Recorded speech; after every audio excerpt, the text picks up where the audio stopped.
so keep that in mind. Yeah, hey, forget I asked.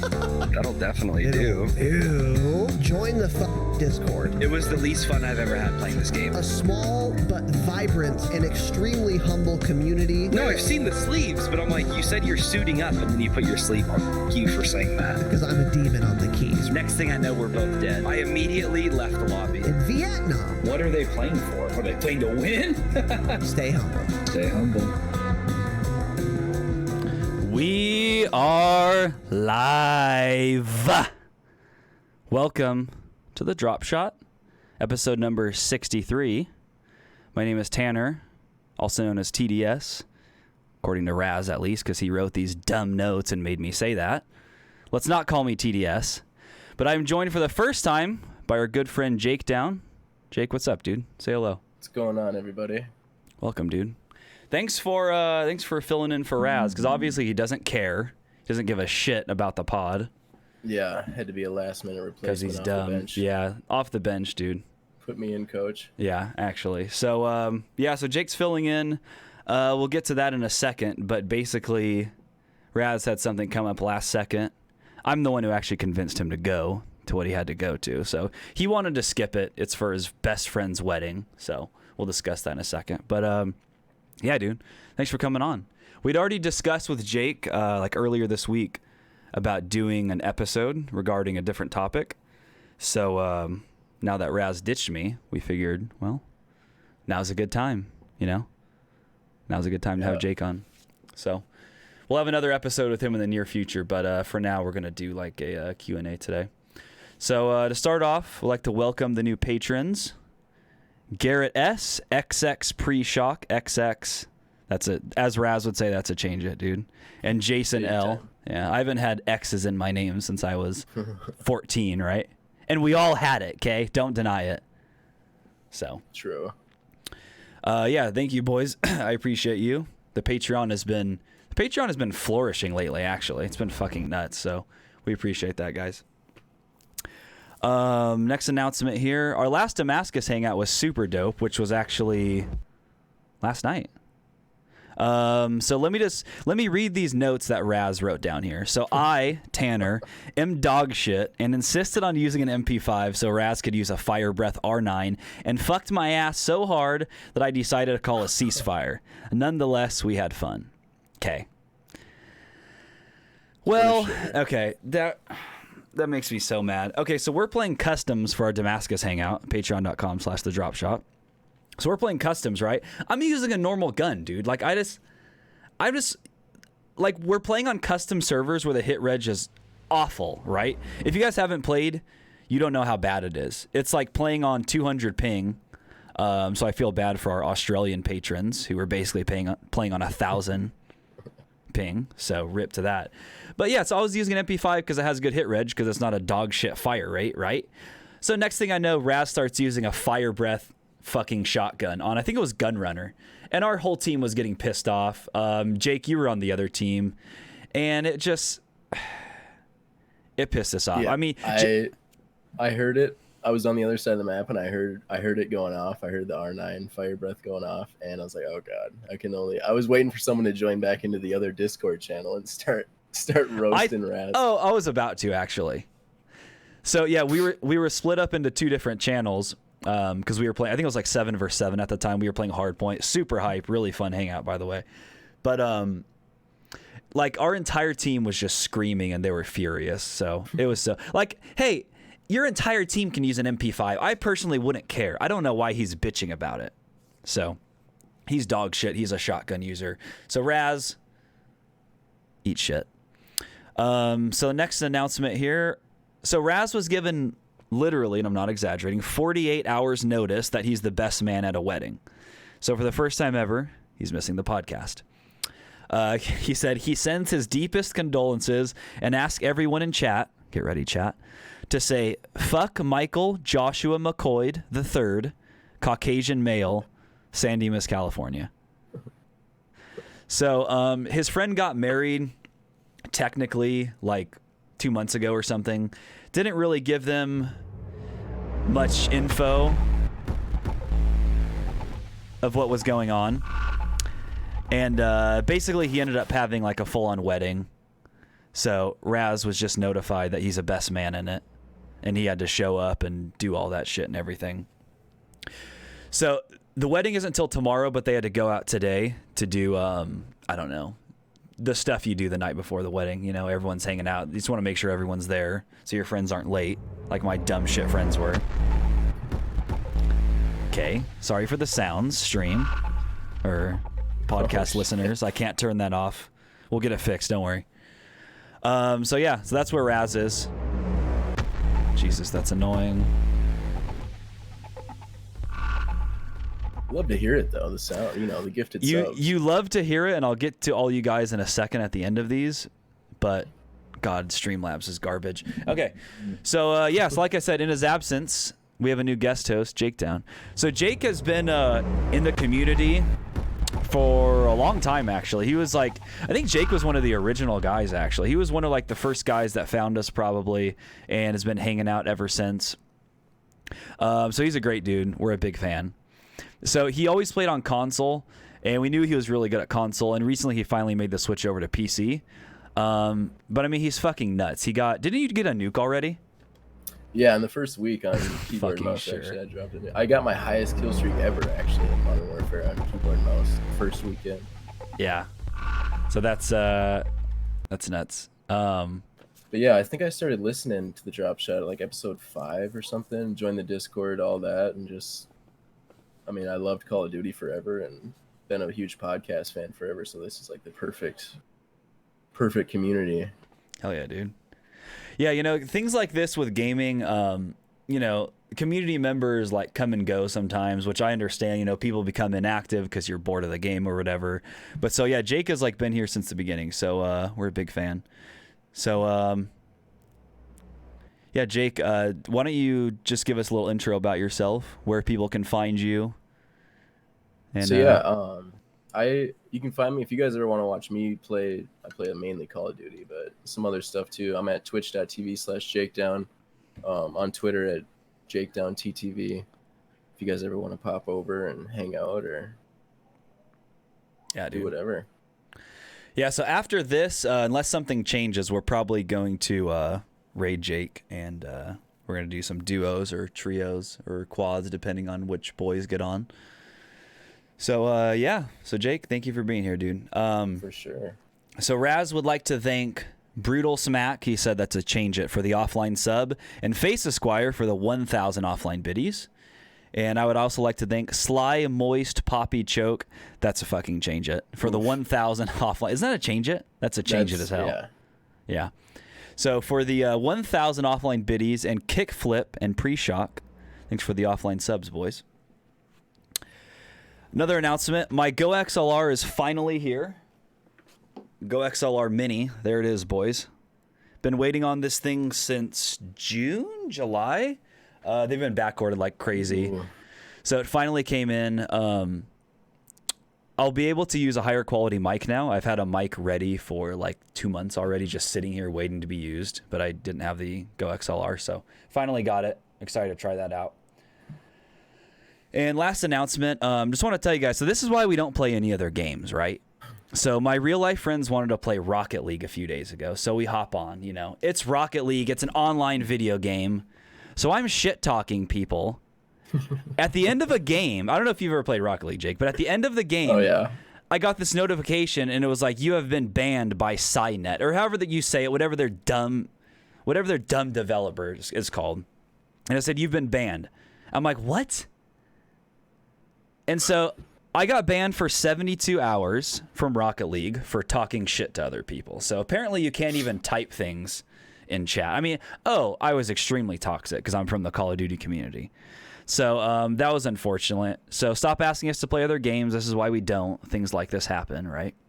You were just talking shit through the text chat or what? Yeah. I was just going off on the other team. I mean, we were just messing around because it's Rocket League. All these guys are like nice, so we like to just say things like easy, and then we start going off, and next thing I know, I was banned. So I actually had to make another account just to play it again because my dumb friends wanted to play. So, but yeah, so we'll stick to Call of Duty from now So we've compiled some questions that you guys asked in the Discord today. Thank you for the questions, by the way. And that's going to be today's topic. So let me get to all of this shit real quick. If I can even fucking... Jesus. Okay. Famous with 450 biddies. Mullet Proof with 1,000. Zerosio with 1,100 biddies. Let's fucking go, boys. Jesus. Hell yeah, dude. Oh my god, thank you, gentlemen. Popping off early tonight. Popping off early. Dreeves with 10 gifted subs. Holy shit. Thank you, Dreeves. Mullet Proof with another fucking 10. Oh my god. 20 gifted. Slivo with another 5. Holy shit. Let's fucking go. Thank you, Slivo. And Rhodes with another 3. Jesus fucking Christ. So that was nuts. I appreciate all that, gentlemen, greatly. You guys are insane. Hey, Raz, leave more often, yeah? Stupid bitch. But yeah, so sorry for all those noises. I'll say it one last time. I can't control it. It's all built into my stream overlay. It doesn't matter what I do. They can't be turned off. Streamlabs is garbage. So, if you guys are waiting, you should watch live. That's why you should watch live. Thank you, Jake. Exactly. All right, so let's get into this. If you guys are waiting for the jingle, here's Raz's dumb jingle.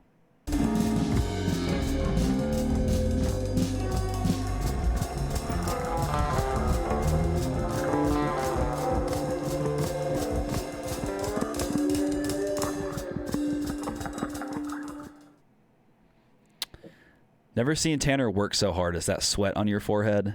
Well, absolutely not, because I keep my house at a brisk 70 degrees. So if anything, I'm freezing to death right now. I actually had to turn off my air vent.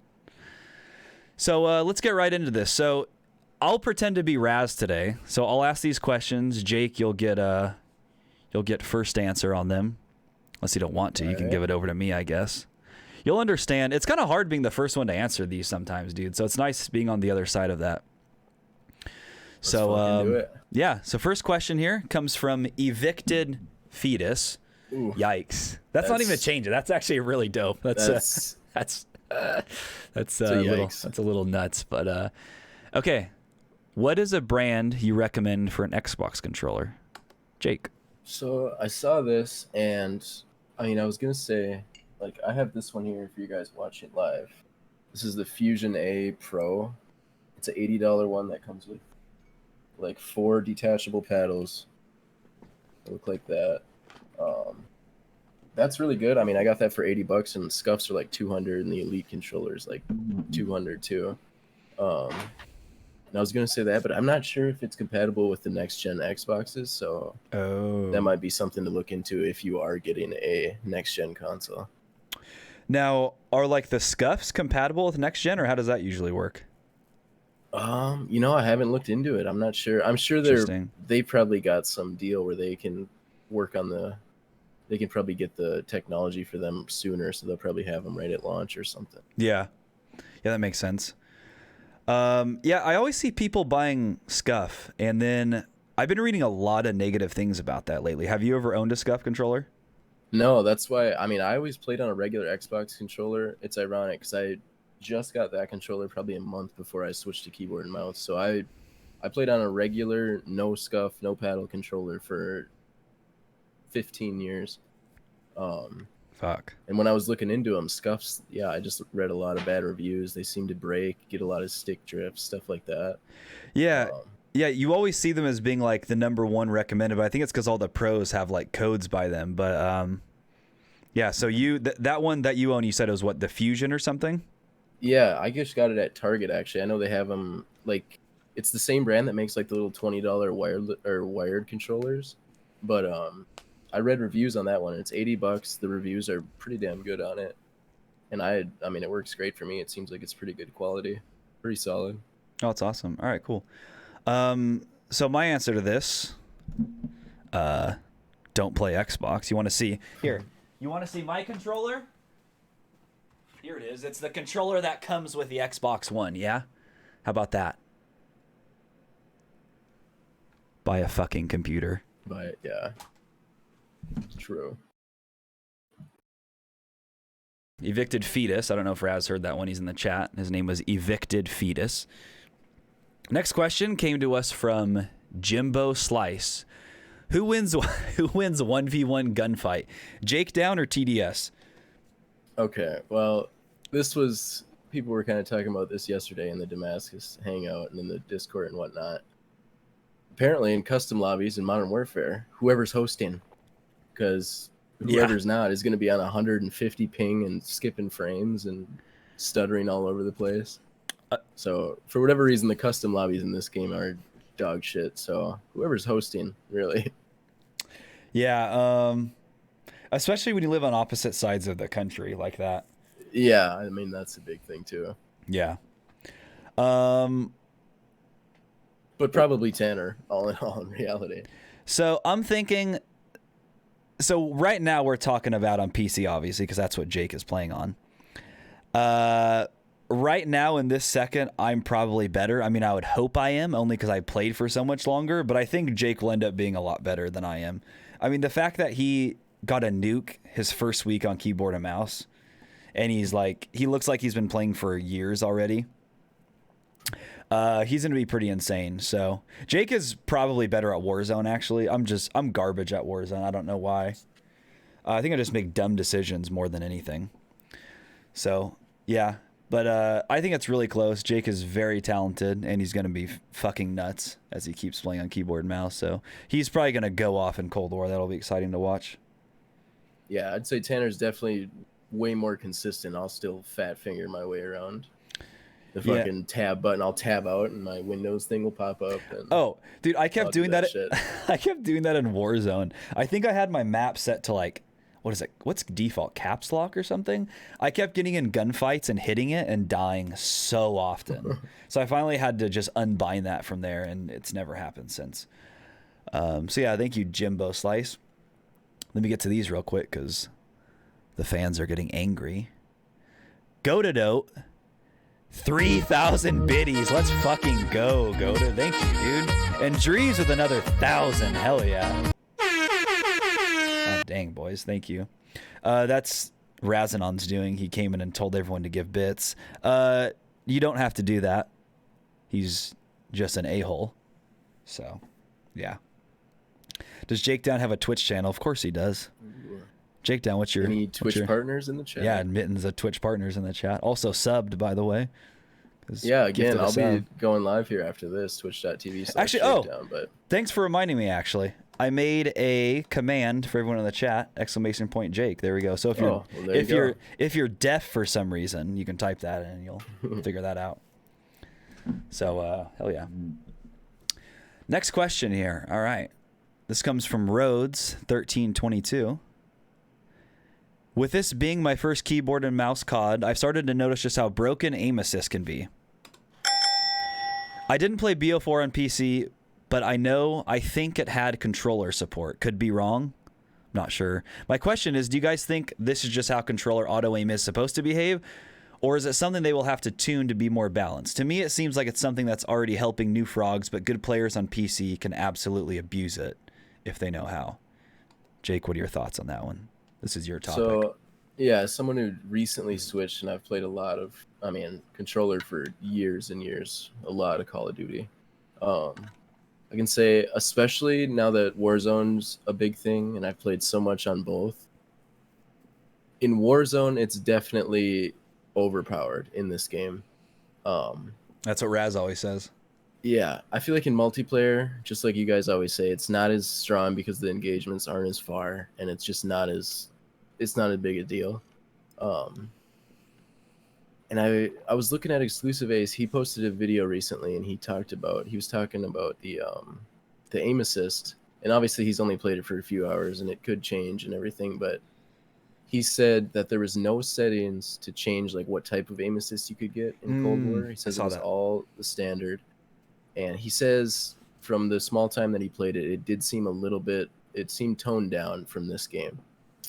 And to me, if their Warzone, is going to, well, that's the thing. Who knows? Because if Warzone isn't going to use that system. Well, it'll be seamless, so. Yeah. No worries. Yeah, it'll be seamless. Yeah, so do okay, so you think it's overpowered or a lot better in Warzone, and then multiplayer it's standard, whatever, average?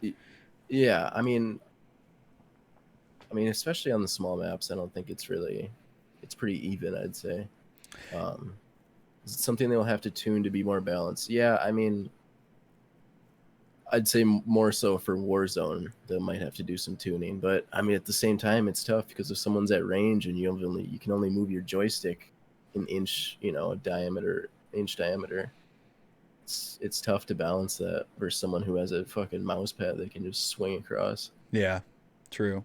Yeah, judging from what we know so far about the next Warzone, basically being Modern Warfare's mechanics with just, some Cold War guns and stuff thrown in, that'll be interesting because, yeah, I saw that video, or I watched part of the Exclusive Ace video you're talking about, and he was saying how there's just one type of aim assist. And right now, how many are there right now? Like 3 or 4 or something? I think there's at least 3. And be there's 4. Yeah, and there's one that's supposed to like really good and a lot more snappy, and that's like what all the pros use or something, isn't it?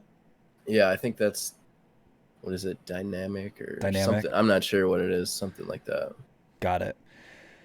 Yeah, but I agree with that. I mean, I can't answer if it's like overpowered because I've never physically used it other than I played multiplayer like with my brother-in-law, like when the game first came out on his console, but that was it. I mean, it wasn't enough to be the judge of anything, but that's even how I feel. I mean, Warzone, I just get beamed from far away and I always get mad. I'm like, I know that was a controller player. Mm-hmm. And it's like, I know you have to have skill too, but those long distances, it's like, if I'm moving left to right, I feel like it just stays on me as I move and you barely have to move the analog stick. Right, exactly. Whereas it shrinks the skill gap at range for sure. Yeah, it definitely does. And like last night when we were doing our Damascus hangout, like I was even talking about this, how I could tell who's playing on controller in multiplayer because I could slide by them really quick, flick around, shoot them, and on their screen they're still turning their gun to aim at me because the engagements are so close. So in multiplayer, definitely without a doubt, PC has an advantage, or mouse and keyboard. It's so weird. Now we have to call everything mouse and keyboard versus controller. It used to just be PC versus console, but now it's, you play with a controller on a PC too. So. Right. So many people just use the controller. Yeah. So now it's all keyboard and mouse. But anyways, yeah, that's how I feel. But it's going to be interesting to see how that plays out in Cold War with only one type of aim assist. Now, there's people that always say things like it's only an alpha, this may change, but I feel like a lot of things don't change, and that doesn't seem like something that would just not be in the alpha, but then suddenly be in the full release. Like, am I bugging, or do you feel that way? Yeah, I mean, I feel like stuff like that, they kind of iron out long before, 2 months before launch. Yeah. I don't know. I feel like they're worried more about bugs. They've kind of got everything set up now. They're just kind of iron everything out. And yeah, exactly. It's like people saying like, oh, the graphics may get better. It's only an alpha. Because I don't think before Modern Warfare, I don't think anyone ever I didn't see anyone ever saying we need different types of aim assists. So I don't see them adding more unless somehow everyone's like, we need more aim assists now. Yeah. Do most other games have different types of aim assists, or is it usually just one? I don't know. I mean, Call of Duty's always just had, like, you never had an option to change it before, I don't think. And then yeah, okay. I think Apex, that's another game I play quite a bit. That game I think has different aim assists. Got it. But it also has, like, Apex also has advanced settings where you can change all the stuff yourself. So kind of irrelevant on that. Oh, interesting. I didn't know that. But yeah, good answers there from Jake, controller master, PC. Not so much anymore. I'm probably shit on controller at this point. Yeah. Well, I doubt it, but. Next question. Thank you, Rhodes, by the way. Next question comes from Razanon, co-host of the Dropshot. Okay. The question is, would you be for or against the Gulag being all blueprint weapons, including Shadow Company AN? What is that word? What is that next word? Anal? How do you pronounce that word? Anal MP5, don't know what that is, don't know what that blueprint is. So would you be for or against the Gulag weapon being all blueprints? If they're all fully automatic weapons and not shotguns or sniper rifles, Certainly. Exactly. This is a dumb question, Raz. It's dumb. I mean, I don't really care. I mean, all the blueprints they make are usually dog shit. They put the worst attachments I've ever seen on them, and they only use like 2 or 3 attachments. Yeah. So I don't really care. I mean, base weapons, give me 2 attachments. I don't care as long as it's fully auto. I won't bitch about it in the gulag. Yeah, and that's how I feel. I mean, the weapons being blueprints wouldn't change anything for me because there's blueprints for disgustingly bad shotguns and pistols. I mean, I don't want to use the blueprint weapons, right? Yeah. Like what he's saying, I want submachine guns, assault rifles, bolt action sniper if you're not going to give me a pistol and a stun and a grenade with it. You know? That stuff, yeah, that doesn't matter to me. It's probably the worst question we've received, Raz, so don't ever ask anything again. And he has a second part to this question. Which Warzone meta was your favorite? M4, Grau, Bruin, Origin? Jake? Well, definitely not the Origin. That I was playing with a few guys from the Dropshot Discord earlier today, and they're talking about how I wiped a couple teams with an Origin inside a building. It's like, hey, I'm not the one who started this Origin meta. I'm not the one who everyone else decided to run it, so I'm not gonna be the last one to jump on. If you guys want to run it, I'll fucking run it too, I guess. Yeah, well, But you are dog shit for joining in. yeah, that one, the Origin, is definitely not my favorite. As far as the one I did the best in or got like the most wins with, probably the Grau era. Which actually I've been using the Grau a lot recently too. I feel like it's still, since I've switched to mouse and keyboard, it's really fun to use. It's so accurate.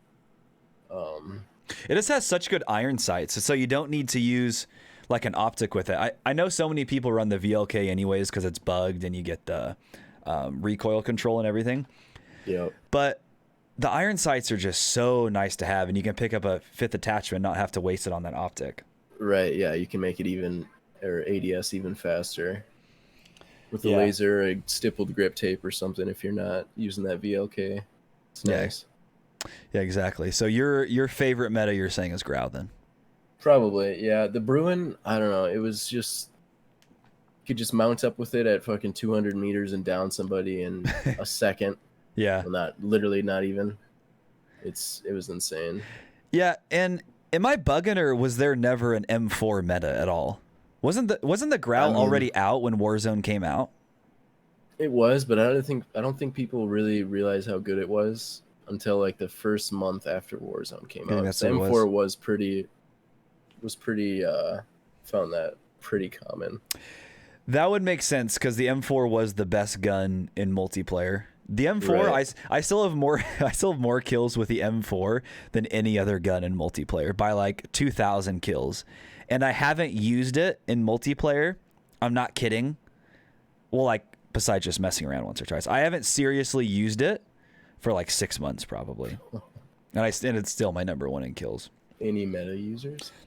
Hey, I do have Damascus though. So during that, I had all those kills. I went for Damascus, got a bunch of kills with all the other weapons, and M4 was still the highest. So, my favorite Warzone meta, I'd have to agree with Jake here. It's definitely the Grau. I don't remember even really using the M4, as I was just saying. The Bruin meta was absolute dog shit. I feel like the metas are actually getting worse and worse. So people bitched about the Grau. I never really thought it was that bad, to be honest, dude. Like, it was overpowered, but it wasn't really the damage even. It was just, it didn't have a lot of recoil. Yeah, it's just so accurate at range. Yeah, so people that were always bitching about that, like I was kind of pissed when that meta ended because I was like, dude, that's like, I don't know, it's a really good gun, but I feel like it's not extremely overpowered or anything. But there's always just one gun that's going to be better than everything else. And so that was it at the time. People started bitching, and then we moved on to the Bruin meta, which was, I think, way worse. And now the Origin meta, which is definitely worse. Yeah, Origin by far is the worst meta I've ever seen in Warzone. Yeah, and it just doesn't take a lot of skill. You can just come around a corner and wipe a trio in a second. Yeah, that thing. It's a dog shit. Yeah, and it would be nice to use the Origin to go up against these people. But like, dude, I don't want to join in on that because I feel like then the more people just start joining in, then the more people get killed by it, and then more start using it, and it just gets worse and worse. So it's unfortunate because I die to it all the time and rage quit. I could probably get a kill against these guys if I just ran it, but I stick to the MP5, and usually you'll know if somebody has it because they'll fire off a couple rounds and you'll hear them. You can hear it from a ways away. You can hear, yeah, you can hear it from a ways away, certainly. So then, okay, well, I'm staying away from that room. Yeah, so then usually what we do is we're like, okay, I'm not pushing that. I'll just sit out here and zone the guy with my MP5 and not let him get that close. Yeah. So, well, the good news is we won't have to worry about the Origin because the AA-12 is coming. Oh my God, dude. Why do these devs keep adding in shotguns? Nobody wants shotguns. Who's asking for this? I can't wait to get AA-12 with a 25-round mag. Just fucking poof, poof, poof, poof, fully auto around the corner. I'm not kidding. The AA-12, if it's fully auto, better do about 15 damage a shot. Yeah.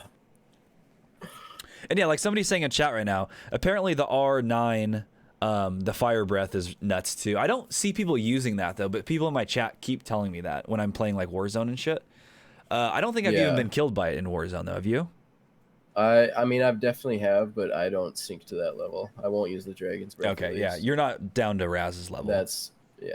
Yeah, okay. Absolutely not. That makes sense. So Raz, thank you for the question. So both of our favorite was definitely the Growl. I think those were the most fun times of Warzone so far. Yeah, the Grow's been my favorite for sure. Yeah, and there are a lot of people moving back to it, like you're saying. I know Low Cap's been using it. I started using it again recently to test it out. I think the Kilo is ultimately still better, but I love the Growl setup, not having to run that optic. Yeah, for sure. So, Yogurt Stain, thanks for the tier 1, dude. Let's fucking go. Thank you, brother. Yogurt Stain with the tier 1 for 2 months. Hell yeah, dude. I appreciate you, man. Next question we're going to get to from King Camper 88. Another question for Jake. JakeDown, can you explain how your transition to keyboard and mouse has been? Challenges, successes, etc. Well, I'd say he's been pretty successful. He got a nuke. So Jake, let's hear a little bit about this. Yeah, so this is what originally Tanner and Raz asked me to come and talk to them about. I'm not sure if we want to get into that at a different podcast more, but overall, it's been. The one thing I will say, it's been really it's been a lot more fun. Like, I knew getting a PC was going to be I knew the graphics were going to be better. I knew it's going to be faster. It's just going to be better all around. But I didn't anticipate how much more fun I would have playing the game on keyboard and mouse as it is on controller. Because after you play on keyboard and mouse for a while, you just realize how limited a controller really is. Yeah. It just feels a lot more boring playing on controller now. It's definitely been a challenge though with hitting the wrong button, because I mean you look at your keyboard and you're like, okay, well there's 65 buttons on this thing.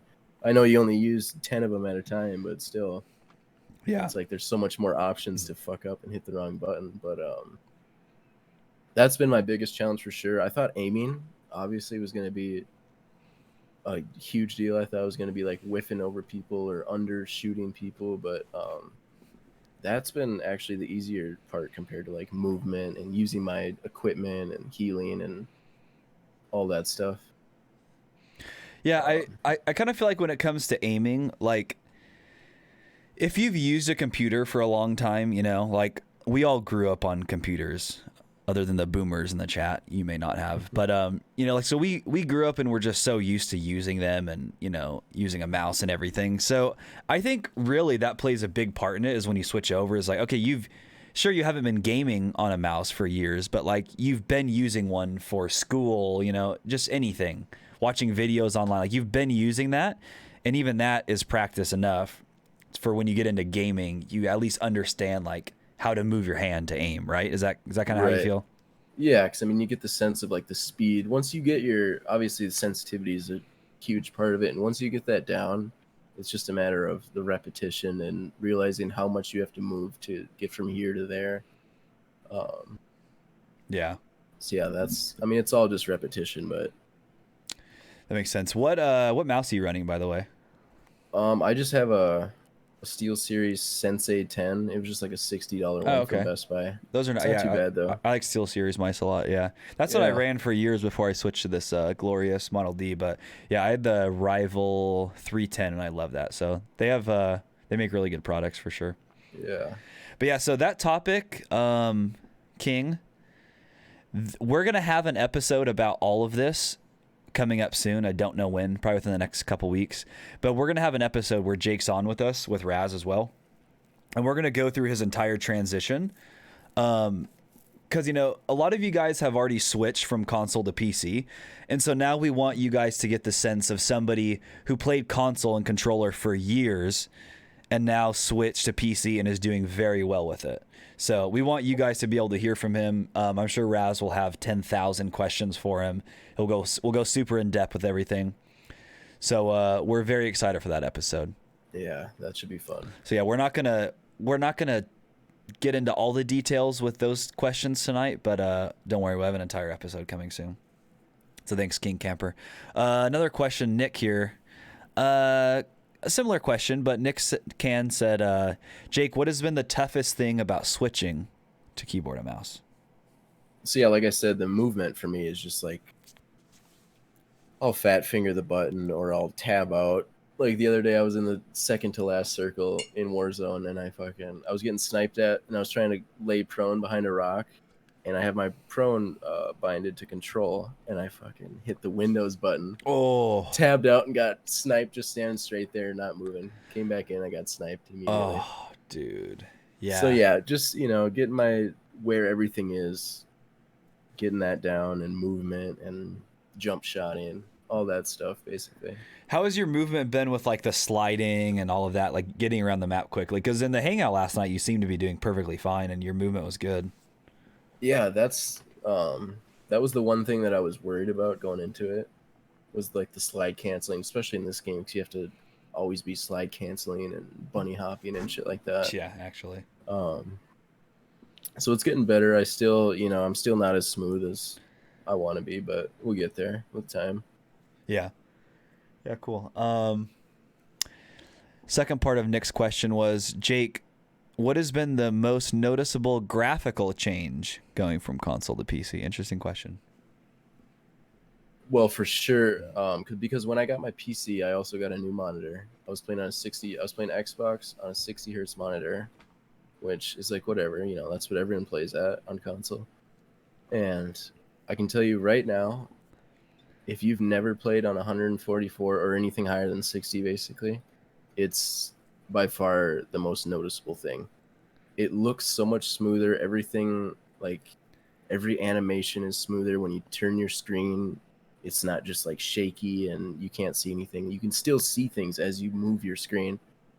I'd say the refresh rate with a new monitor and playing at above 60 frames a second is by far the most noticeable graphical change for sure. Yeah, that is, for people who haven't played that, who've played console their whole life, dude, that must be insane to see for the first time, because that is, I mean, I've been playing at 144 hertz for, I don't know, 4 years, 5 years, maybe longer, but like for console players to never have been able to experience that until this next gen comes out, that is such a big difference. Because you're asking like what the noticeable graphical changes are. I mean, when most people switch to PC, I don't know about you, Jake, but like I turn my settings down low enough so it looks decent, but so I get the highest amount of frames. So like I could be playing on ultra settings and it could look gorgeous, but like a console, I'll be getting between, well, not that bad, but I'll be getting between like 60 to 100 frames, like in Warzone. So I don't want to play that low, because I want them. Your goal is to have them constantly above, if you have 144 hertz monitor, to have them constantly above 144 hertz. And in multiplayer, that gets closer to 240 for me. But dude, when you first see that, it is nuts. Yeah, because before I got a PC, I was, reading all these articles, watching videos, and like that was one thing people kept saying. Like a lot of people kept saying, "Oh, I could never go back to 60 hertz or 60 hertz refresh rate or 60 frames." And I was like, "Wow, it must be a big difference." And I'll tell you right now, it absolutely is. It looks so much smoother, so much better. Yeah, it's going to be interesting too, because I wonder when these new consoles come out and they hit 120, you know, they can take 120 hertz refresh rate and then the higher frames per second.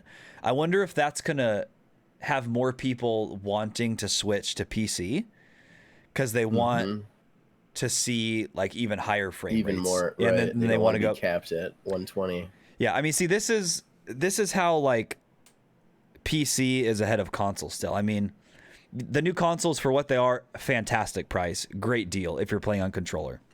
But it's like you guys are just now getting 120 hertz.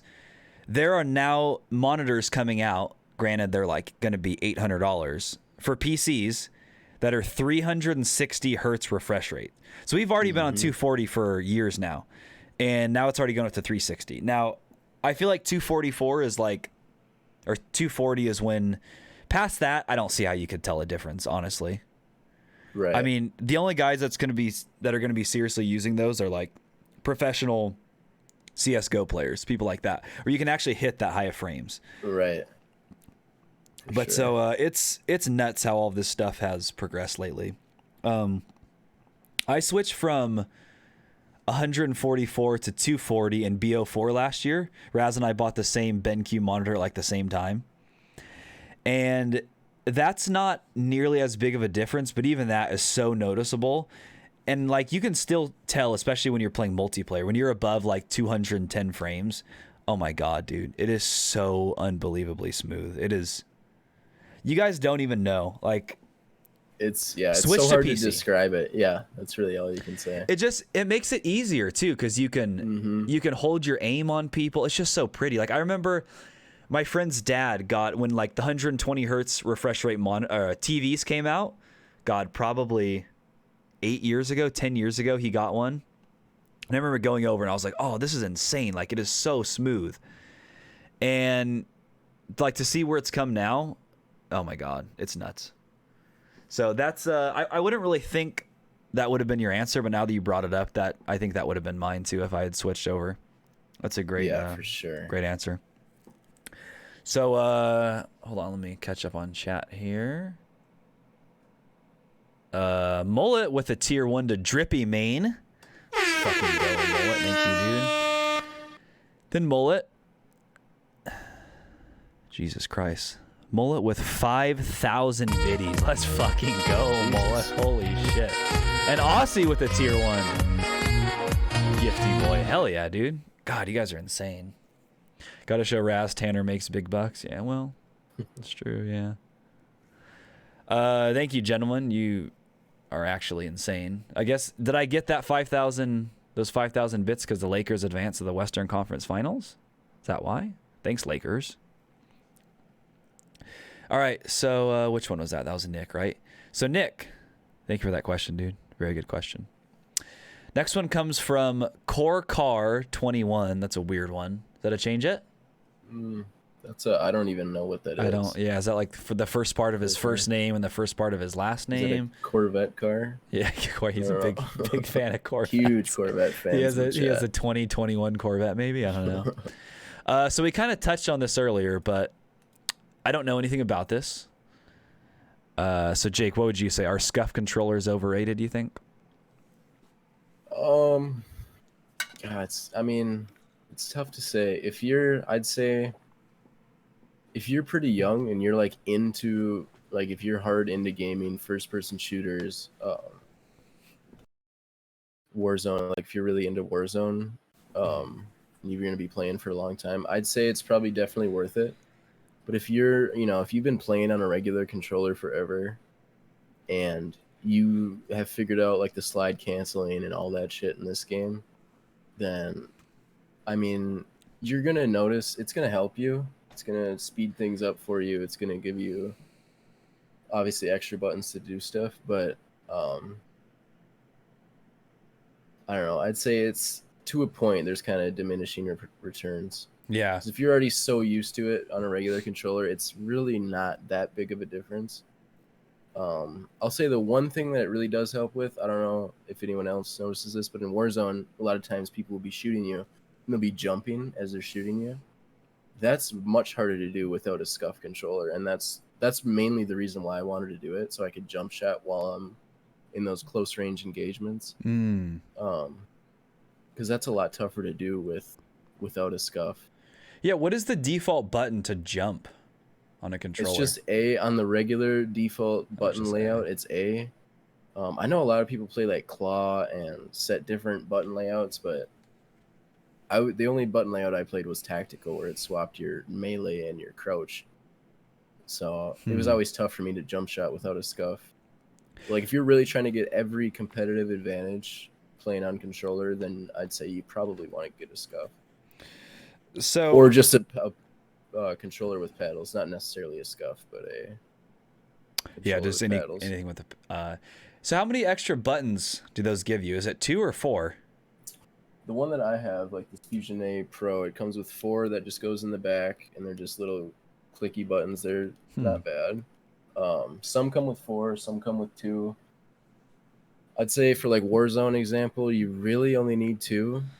I use these back 2 for the my ADS and my fire buttons, because this controller also has trigger stops. So you barely have to push down the trigger to use it. So if I get in a vehicle, wow. I don't want to have to take that trigger lock off to use the vehicle. Otherwise, you'd be going a mile an hour. So you can only press down the trigger a certain length. Oh, okay. So that makes it so you can press the trigger quicker because it's not compressing as far. Right. I just mount the basically the gas and the reverse to my other 2 paddles, so I can just hop in a car and pull off real quick. Got it. So what does a Scuff cost? Do you have any clue? Are they like close to $250? For like an actual Scuff, yeah, I think the best, because I know they have the PS. Everyone pretty much gets the PS4 version. I think is like 180 or 200 for the best one, but I think they have some other ones for like 160. Wow, yeah, that is pricey it's for a lot. Controller. Yeah, Especially Core. I've never used one, obviously, but I've been seeing a ton of negative things about them, like I was saying earlier. Like, I've seen so much crap about these lately. I mean, people going through like 4 or 5 in Call of Duty alone, like, because they just like buttons keep breaking. I'm like, what? Are you getting them warranted? Or are you buying them? Because if you've broken that many, I think you should look for a different brand. Like, it seems to me like it's one of those where, yeah, it's just all the COD pros are sponsored and they have 10 of them just sitting at their house. So they break one, don't complain or say a damn thing, and then just turn their new one on and start using that, you know? right. And they get free ones sent to them and all that shit too. Yeah, exactly. So yeah, I'd say if you're asking about Scuff, I didn't know if he meant brand Scuff specifically or just controllers with paddles, but yeah, I'd say Scuff itself, the brand, maybe a little overrated. yeah, okay. Just because they're so expensive and have a lot of issues, it seems like. Yeah. Yeah, and I haven't really seen anything bad until it's just like recently. Like, it seems like in this game, actually, I keep hearing a bunch of complaining. So, yeah, take that. Maybe like Jake's saying, start with one of the cheaper ones like he has. And if that works for you, if that lasts a year and a half, then that's fantastic, you know? Then if you really like it, maybe try a Scuff. They have to have some sort of good warranty if you're actually looking for that brand. Right. But don't get sucked into the brand name just because your favorite CDL player uses that brand and says, use my code for 3% off. Because, hey, he's ripping you off. That discount you get doesn't even cover your tax, right? So let's not pretend like their discount is some fantastic thing, okay? So I would start with something cheaper. Like, go in depth, read reviews on these things. I would, you should use Reddit for some of this stuff, dude. Reddit is a ridiculously horrible website in a lot of ways, but there's a lot of information out there that people put in, and it's good info, like especially when it comes to like computer stuff. So there's that noise again. So yeah, good question, Core. Let's get to like chat. Moose God said in chat, the Fusion Power A, that's the one that I have here. That one's $80 and it's very, very good as far as the price goes. Cool. Yeah. So maybe just start there, see how you like it, and if it lasts, fantastic. You didn't spend a lot of money. Edge Conquest. Thanks for the gifty, boy, dude. Let's fucking go. Hell yeah, dude. Thank you. And King Camper, 1,000 biddies for the dub Jake got us today. Hell yeah, Jake. Let's fucking go, Jake. Hey, save some of those for Jake. We're rating him after this pod. Ooh. Thanks, boys. I appreciate you guys. Next question comes from Nick Can 86. Once again, man of God, the artiste, The gift lord. Discord extraordinaire, Nick Can. Jake, give us your current Warzone loadouts. So lately, like I said, I've been running the Growl a lot lately. I was using right when I switched from controller to keyboard, I was using the Kilo with the VLK and the long barrel and all that with the Origin. But since I've switched, I've started using the Growl again, and I've been using the MP5 since they changed the Merc foregrip to have that 1% movement speed decrease. I've taken the Merc foregrip off. Off of which gun did you say? The MP5. Really? Okay. I took the Merc foregrip off. I run the integrated monolithic barrel, the tack laser, the stippled grip tape, sleight of hand, and 45 round mags. Now, I think I'm going to swap sleight of hand for the collapsible stock just to get some more movement speed back from taking the Merc off. But that's been working pretty good, actually. I feel like the hipfire is so good that you don't really need the Merc. Really? Especially if you're running a laser. That makes sense. I haven't tried it without the Merc in a long time, but yeah, now you're making me think, because I see a lot of people run sleight of hand, and I think that could be super helpful in a lot of situations. Yeah, that helps a lot actually. Like when you're in those close engagements and you break a guy and you have to reload, you can just reload real quick and slide around the corner and finish him. Interesting. Okay. But yeah, I've been running that a lot. If I snipe, which really isn't that often, I haven't been sniping a lot on keyboard and mouse. I've been using the RAM with the HDR. The RAM in Warzone is really good if you're going to use it as like that close to mid-range AR. I like that one a lot. Interesting. Yeah, okay. I really been using the Growl a lot in Warzone lately, at least. Yeah, I want to try that setup we were discussing with that close range, like M13, and then an AX50. Oh yeah, that could be interesting, I think. Yeah, that's when I was on controller, I was using that a lot, so I'm not sure if it'd be much different, but yeah, that integrated suppressor barrel on the M13 is really good if you're using it with a sniper too. I like that a lot. Yeah. So that's your favorite right now, you think, is the Growl and the MP5 overkill? Yeah, Okay. That's working the best for me right now. What are you running for perks? I assume I already know, but tell everybody. EOD, overkill on my first class, obviously, and then amped, and then I try and grab ghost. But yeah, okay. I haven't finished the latest Patreon episode, but we talk about the perks a little bit in there, or you guys talked about the Warzone perks a little bit in there. I've been thinking about running double time almost. You guys got me thinking about it. Yeah, Raz liked it. I've been trying restock too. Restock has been interesting. We haven't tried it enough so far, because we were also having the discussion about, like, if say I'm running restock and like we're playing trios or something and my two other teammates have ghost, like, is it a waste that they're running ghost? Because another argument was like, okay, well, if they're both running ghost, then somebody may see me on the map and say, oh, there's only one guy here, and then we're all running through a building. Then they come in thinking they're going to kill one guy and my teammates are both there. Because I didn't have ghost, but I was running restock. So that could get interesting. But I think you were like one of the first people to tell us, actually. Weren't you months ago about restock? I was saying that a while ago because, especially like I said, if you're playing trios and especially in quads, like, and you're going for high kills, if you're playing with aggressive people, I think it's probably worth it having someone running restock with stuns and C4s. Yeah. Because if you guys are just pushing buildings or getting bounties or UAVs and just pushing people the whole time, then having that one person, you don't care if you're on the radar because you're being aggressive anyways. It's not really something you'd run if you're not being aggressive, so I don't think being on the radar is too big of a deal. Yeah, and if you're going for like those high kill games, you're usually a really good player anyways, so if people know where you're at and they push you, yeah. Right, I mean, that's what you're looking for anyways. Yeah, okay. Cool. I'm going to let you answer this next one. I'm going to run to the bathroom real quick. Perfect. Claptimus. Thanks for the tier 1, dude. Hell yeah. And I appreciate you, brother. I have an announcement in the chat.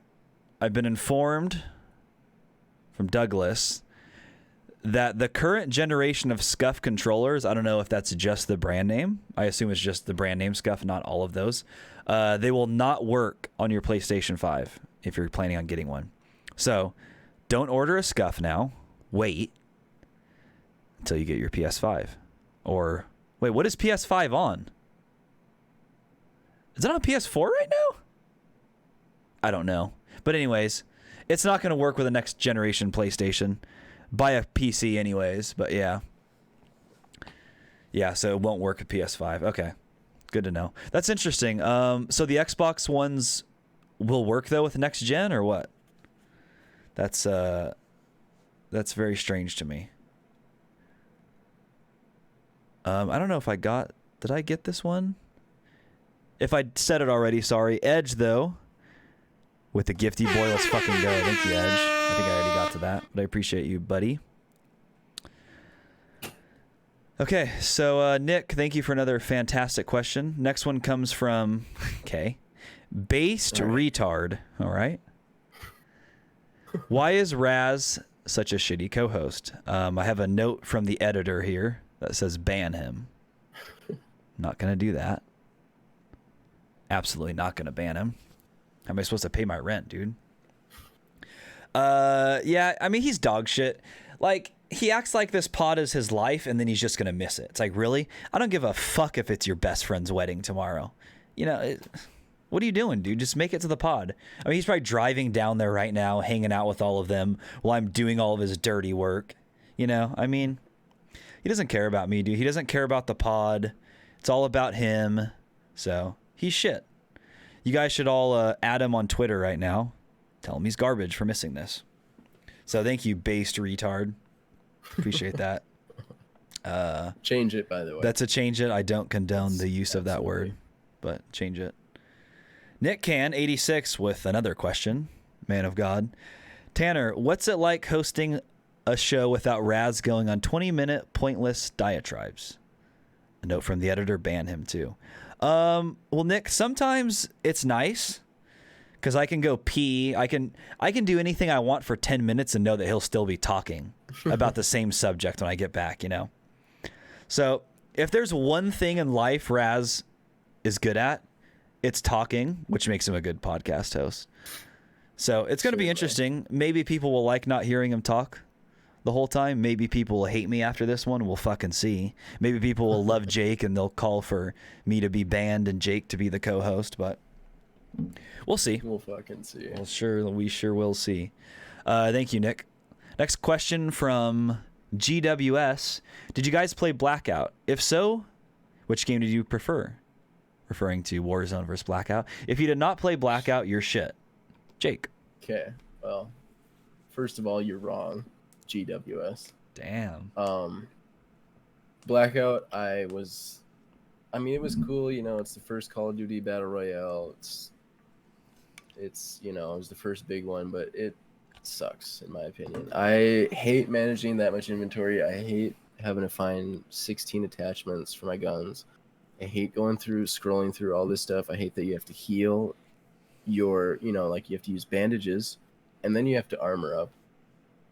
It's just like there's way too much going on to where it makes it like slow paced. I feel like, I don't know, I didn't play it enough. I'm sure you could probably find people that went on 30 bombs and 40 bombs and shit, but it was just too slow for me. And like, I don't know, I hated having to manage my inventory when I'm hiding behind a rock getting shot at from 3 different directions.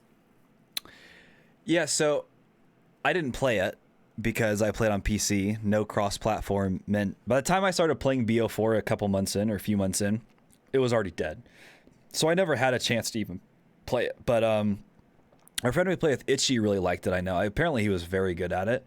The PC community was small, though. So I don't know, dude, but like I feel like 98% of people are like Warzone is a better BR. But I have been seeing a lot of stuff on Twitter lately. It's a lot of the COD pros, it seems like, the CDL kiddies that are like, oh, Blackout was such a better game. Like, I hope Treyarch brings back Blackout. Well, they're not going to, but... No. So, I guess I'm shit because I never played it, but I can't really be blamed for that. If it was cross-platform last year, I definitely would have played it. But I never had the opportunity to do that. I will say that the Blackout map was good. I liked the map a lot. It was cool because like at the asylum. They had like the zombies and whatnot up there too. It was a lot more like Really? interactive. I felt like, yeah, there was like what do they call them, non-playable character zombies up at the asylum Oh wow. in Blackout. It was pretty cool. I'll tell you one thing about that game. It had visibility. That's for damn sure. Yeah, it was very bright. There's not 60,000 buildings with doors every floor. Yeah. It definitely had its positives. If you're looking for more like a classic battle royale, I can see why you'd prefer it because you obviously don't have the loadouts and whatnot. Yeah. But just as far as like Call of Duty battle royale, I like Warzone a lot more just because it seems a lot faster paced and I can get a lot more kills consistently. Yeah, I mean we hated on this BR a lot when it came out. Well, Raz and I did. I'm talking about like with the custom loadout drop and everything, but now it's like I definitely would rather have the custom loadout drop how it is than just random loot on the ground because it raises the skill ceiling because it's not so random. It's not random at all. You know, you get your loadout, you know what you're using, use the gun that you're best with usually. So it creates a better playing field for sure. But Blackout, from everything I saw from the videos, there were like no buildings on it. It was always, every engagement seemed like it was out in the open. Like, am I bugging or was there just almost no buildings on the map? There's just like rolling hills, it looked like. Yeah, that's a lot of it was. A lot of like the outskirts had buildings. Yeah. They were pretty spread out. But just wasn't fast enough for me, and I wasn't a fan of the inventory system in Blackout. Yeah, that would, I think, turn me away. It kind of reminds me of like the H1Z1 map. Did you ever play H1Z1? I didn't. I've seen videos of it in gameplay, so I know what it is, but Yeah. I never got to play it. Yeah. Yeah, it does look very similar. Yeah. And that was a great map, and it's a great map because there's not huge buildings everywhere you go that people can camp in. I mean, like, Verdansk and Warzone is a gorgeous map, like, in terms of the map itself, but it's like, it's not something I want to play a BR on. Like, I'm serious, cut 75% of the buildings out, and it'd be really good. Yep. Mm-hmm. Like, but then at that point, the map would be so flat in areas and there's no buildings. Like, you got to make it more hills, you know, rolling hills, mountains. Something's got to change. We need like longer sight lines without people camping in buildings. Mm-hmm. Yeah, totally agreed.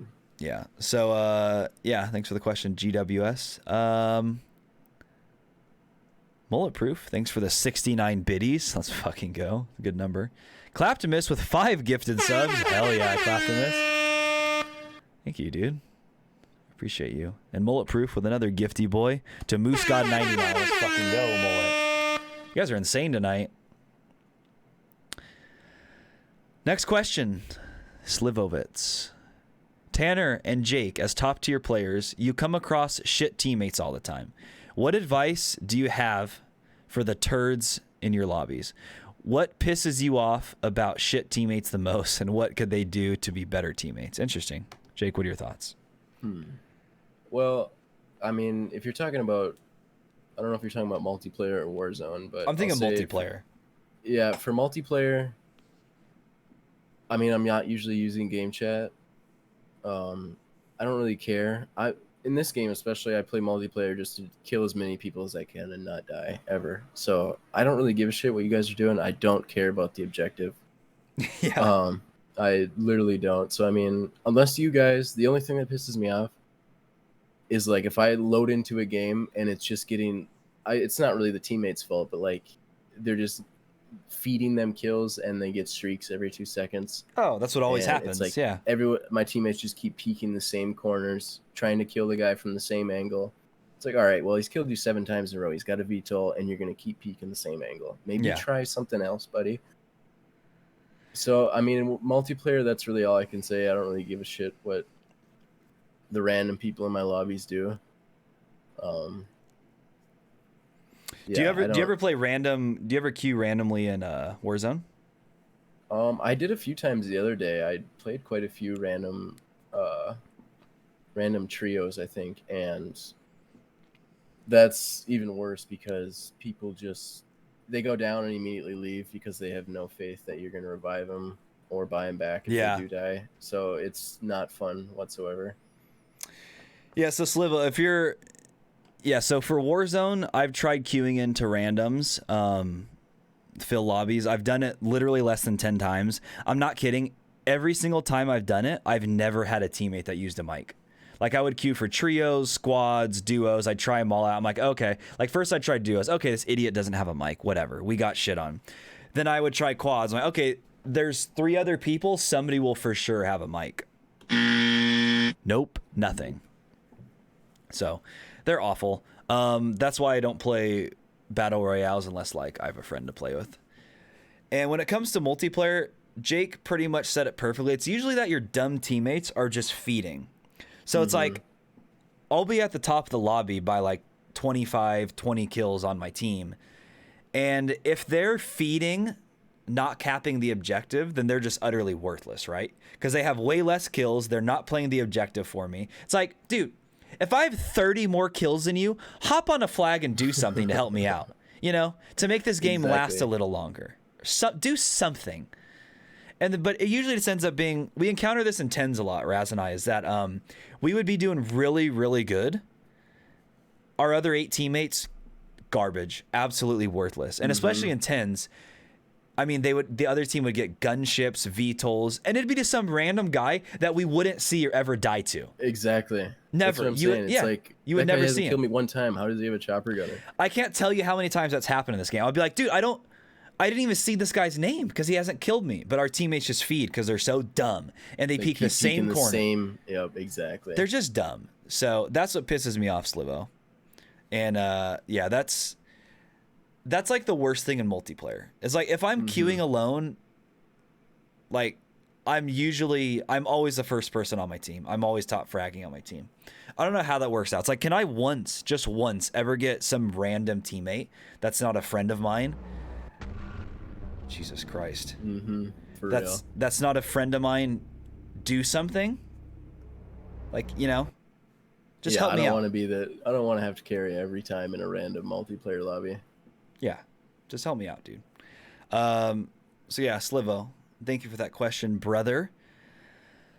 Okay, Jesus Christ. Okay. The Vaping Viking has just donated $200. Holy shit. Dude, holy fuck. Wow. Let's go. Oh my God, Viking. Dude, thank you, brother. I do not deserve you, man. I appreciate it. Jesus. I think he likes not having Raz here. Jesus, Viking. I think he does. Wow. Yeah, Pizzo, if I'm queuing alone, I just say goodbye to the win. Yep. Exactly. Only yeah, one man can only do so much. You can be the best player in the world, but you're still not going to win. So that's why you just go for kills and have fun. Play for yourself. Yep. Yeah, don't waste your time playing the objective, because then you're going to not have fun, you're going to have a bad KD. And you're still going to lose. So it doesn't matter. Viking said it's quite calming. He's referring to not having Razin on here. Well, that's a good sign. That donation didn't calm me down. Dude, I appreciate you. Investors are liking the switches. The investors are loving this. Viking, I appreciate you, brother. Thank you. Thank you, Slivo. Next question comes from JNR Salvador. Here's the scenario. You guys find yourselves in the tunnel near hospital with the train tracks and only have a pistol and a throwing knife. Okay. Well, don't know why I would have that in Warzone, but okay. 2 teams are coming, one on each end. Explain your split-second decisions on how you guys attempt to take on the teams. Okay. Oh, I got it. What is it? All right. So my first step. Okay, they're coming in, 2 teams each side. My first step. I go up here for my WASD keys. I go up to the left to my escape key, hit pause, go to leave game, leave with party. Because, hey, if that's the case, it's probably because we came back from the gulag. We obviously only have a pistol and a throwing knife. We aren't going to win that ever. So I'm leaving and not taking another death. Okay, so Queue it up again. Yeah, actually. So what if they only have a knife and a pistol though? Okay. You think we could win that? If it's an even fight, we got 2 teams. I mean, it depends. Okay, so if let's say they're asking us, it's duos. So we got 2 duos pushing us on each side of the tunnel. Yeah. One on each side. We probably say we have split up. have some sort of car or something to hide behind, right? There's got to be something in the tunnel, yeah. I don't know. I don't know if there's if there is. Yeah, we maybe hide behind it, and I try and 360 throwing knife one of them. I don't know. That's a tough. Has to be the tough one. 360, huh? It's got to be. Clips only. Yeah, actually. Yeah. That's tough. I don't know. Man, dude. I think I just mount up on if there's anything there to mount up on and just blow them down with my pistol because I'm better than all of them, you know? Jake and I are taking on 4 guys. They're fucking dead every time. Hide in the darkness, wait for them to kill each other, then pick up the scraps. Ooh. Damn. We didn't think about that, dude. Plan. We could have, I forgot how bad the visibility was. We could just stand up against the wall, put our the tier 100 skin down, stand up against the wall. Yeah. Oh my god, they just never walk even right know. past us. Yeah, well, obviously we're better than them, Salvador, so we'll find a way, dude. We don't know how until we're put in that situation. We're trained for those situations, though, dude. So that comes up, don't worry, we win that every time. So thanks for that question, brother. Yeah, stick around afterwards. You might see us. Yeah, hey, we'll go to that tunnel, try to recreate that. How about that? All right, Famous Wear Kid asks, is there a favorable auto setting to better hear footsteps and surroundings? Jake. Well, apparently the best setting is boost high. You know, that's what everyone says to run. Mm-hmm. I feel like I don't know, Famous Wear Kid, if you're having trouble hearing people in multiplayer, it's your ears, because I think the footsteps in multiplayer are way too loud. You can rely on them too easily. But in Warzone, I don't know, it's still, they said they fixed it and they upped it, and it still seems pretty spotty. But boost high is what I use, and I know that's what pretty much everybody uses. Yeah, that's what I use too. Yeah, I mean, that's pretty much everyone I know uses that. I don't really Apparently know. That's supposed to make it the highest sound for footsteps, but I'm not sure. Yeah, and I don't know how to explain what boost high changes, but it's like it makes those noises higher pitched, it seems, so they're easier to pick up. So instead of being like more muffled and bassy, like the footsteps have like, it's so hard to explain, like a high pitched whine type to that. I don't know. It's very weird, but I think it's definitely the best. I've messed around with a few of the settings. I think Raz used boost low for a while, or there's something low. Yeah, there's a boost low, and a boost high. Yeah, and I think you're right. I switched to boost high at least a few months back. It's probably when Warzone came out, actually, because everyone was realizing, like, oh, we can't hear anybody. How do you hear people? Mm-hmm. Well, guess what? We've now figured out it's the game. So the game's just dog shit. And yeah, in multiplayer, you can hear things so easily. Now, I prefer that rather than getting killed from behind to dead silence every 30 seconds. I would rather have those loud footsteps, honestly. Yeah, I don't really mind the footsteps in multiplayer. Yeah, they're definitely louder than all the other previous Call of Duties, though. This game, these devs have never been able to get sound right in this game. I mean, like, it's tough to balance it. The sound levels, it must be difficult because a lot of games have this problem. Like, the sounds in this game are fantastic, the sounds themselves, but in terms of leveling it with everything else, they're garbage. I mean, in Warzone, there's so many times I get killed from behind, or somebody runs in my building. I'm like, dude, I even watched the kill cam. So I'm like, okay, he popped a deadie. Fucking nothing. He just ran in. I never heard a thing. I'm like, dude, like I swear, like, watch my VOD. There was no sound on my screen. So it's weird because they'll make the score streaks and like the fucking precision airstrikes like you're in a real war zone, blows your eardrums out, and then they apparently don't hear this guy sprinting up 7 feet behind me carrying 100 pounds of gear and wearing boots. Yeah, carrying a shotgun shooting me in the back. That's another thing. I forgot about how loud the precision airstrike is, dude. That it is actually deafening. Like when this game first launched, I remember always thinking, like, dude, why is this so loud? And a bunch of people complained about it on Reddit, like the first few weeks the game released. And I was like, oh, okay, it'll get fixed. Everyone's like bitching about how loud the airstrike or the streak sounds are. So I'm like, okay, cool, it'll be fine. never changed a goddamn thing. Never. It's like you can't even just like lower the volume of them or something. Like you're not changing the actual sound file, just lower it a little bit. It's crazy. Right. Yeah, I wish you could turn down the sounds of certain things in this game. Yeah, especially like the VTOL too, when it's hovering up there and just shooting down on everybody. Oh my god. So yeah, famous work. Yeah, so our answer to that is definitely boost high. Yeah. Boost high. Thanks, brother. Next question comes from C Brown 422. Too many twos. Too many twos. Yeah, change it.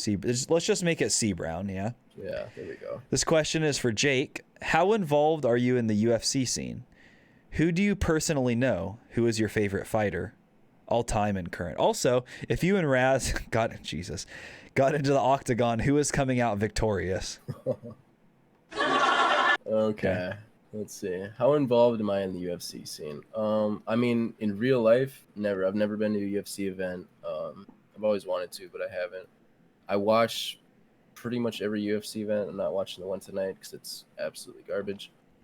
But I mean, all the big fights I'm into. I know a lot of UFC fighters. Like, I stay up to date with a lot of the news.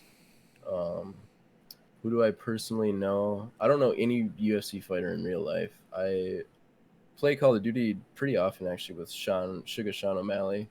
That's crazy, actually. He's the only one that I like know personally, if that's what you want to call it. But yeah, I play with him sometimes on his stream. It's pretty fun. Who was my favorite fighter? I like Sean O'Malley a lot. He's really fun to watch. He's young, up and coming. Favorite fighter right now, I'd say most excited about like Israel Adesanya, who's got a big fight coming up next month, or Jorge Masvidal, aka Street Jesus. That's his nickname. Yeah, well, God, he's one of the original. I don't know if you ever saw like Kimbo Slice on YouTube. Yeah, he was like one of those backyard fight guys too, who started on YouTube, and now he's like one of the biggest UFC stars. So he's always fun to watch. Dude, that is funny. Yeah, I like him a lot. And let's see. Also, if you and Raz got into the octagon, who is coming out victorious? Well, me, certainly. Damn. Let's go. I mean, yeah, he likes Raz to can show choke off his kids wide out, back, though. but I know he's got his jiu-jitsu, and I've taken my jiu-jitsu classes, but he doesn't stand a chance. Are you still active in like that type of stuff? Not as much lately. I quit going like 2 years ago.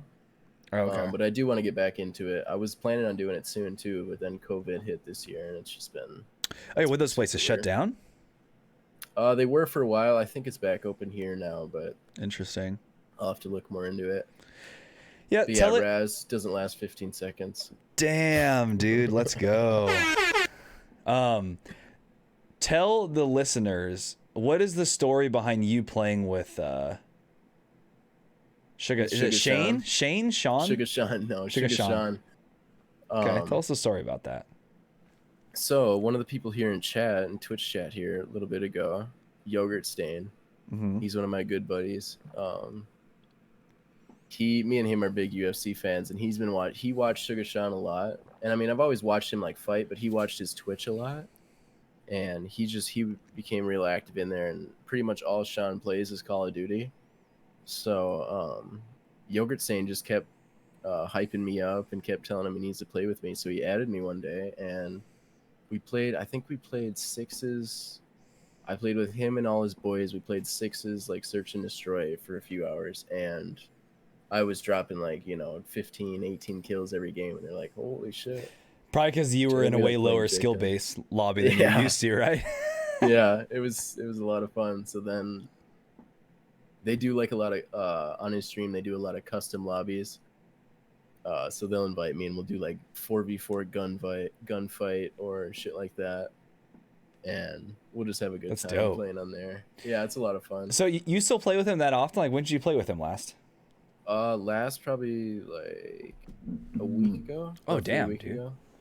Yeah, I remember like when I first came to one of your streams like a couple months ago, whenever that was, you played with him that stream, and I was like, what the heck? And then like I went to the dude I went to his stream and he had like, I don't know, a few hundred viewers or something. And then I realized who it was because like I don't follow any of that stuff. Right. So I finally realized like, oh dude, that is dope. What the hell? Yeah, it was the first time I was like so nervous, and Oh, it was for cool, sure. though. And then yeah, he was like was talking awesome. about you on his stream. He's like, hey yo, my friend JakeDown. He was like calling you all this stuff and telling everybody how good you were. Yeah, he goes wild on his stream. If you guys are into UFC, C Brown, especially if you're into UFC and you like Sean O'Malley, check out his stream sometime. He's really entertaining. That's funny. It's so cool, I think, seeing there's so many professional athletes right now that are starting to stream on Twitch. It is extremely cool to see because it's like usually you would never have a chance to interact with these people ever. And like people have that chance now to talk to them and they respond and like they see them somewhere else outside of their like professional career that they do. So it's interesting for everybody to see them that way and for them to interact with their fans. So I think that's really cool how so many people are doing that now. And like actors are starting to do it. Yeah, everybody's getting into it. It's crazy. Yeah, gaming's getting extremely mainstream. It's nuts. Raz and I were having this conversation. I think it was with Raz, but it was like, dude, within like a few years, I think there's going to be like a dedicated esports channel on TV. Like, Oh, I mean, yeah. like playing stuff all day long. It's just For so sure. big now. Yeah, it's got to. Someone's gonna take that opportunity, start Yeah. that up. Yep. So thank you, C Brown. Next question comes from Siva, also known as Gavin. Gavin asked, recently Warzone ditched all vehicles. Don't know if you got a chance to play during this due to server glitch. However, if you did get to play, how'd you like it? How would you feel about a Warzone with no vehicles, but multiple trains or trolleys so that there is still a way to travel quickly? Jake, what are your thoughts on that? So I did play when there was no vehicles. It was there for like 2 or 3 days, I think. That glitch that is. How did I like it? I'm not a huge fan of no vehicles, especially in Warzone, because you can get caught out in the open, running across an open field or something, and someone can just be mounted up in a building, and you have absolutely zero chance of getting through there. So vehicles really help, like especially obviously if the circle's closing in and you need to cut that gap. So I wasn't a huge fan of trying to cross those open spots with no vehicles. Yeah, How would I feel about a Warzone with no vehicles but multiple trains? I don't know. That's so hard to tell because do they go the same path? Do they go the same way every time? Is there any rhyme or reason to it? yeah. Do they go with the gas? Is it going to be driving into the gas as I'm trying to get into the safe circle, or what's the deal? I think the vehicles are actually pretty balanced now that they, once they fix after they fixed the turning radius on the big truck, I think the vehicles were pretty balanced. I don't see too big of a deal with the vehicles right now.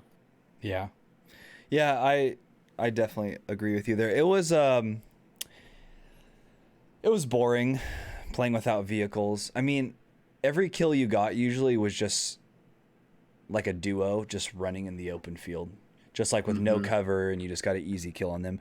There was no way to rotate. So there was one time I was trying to res Raz back because of course he was dead as usual. So I was trying to get him back, and I had to do some sort of contract. What's the one that makes you go really far? The supply run, probably. Supply run.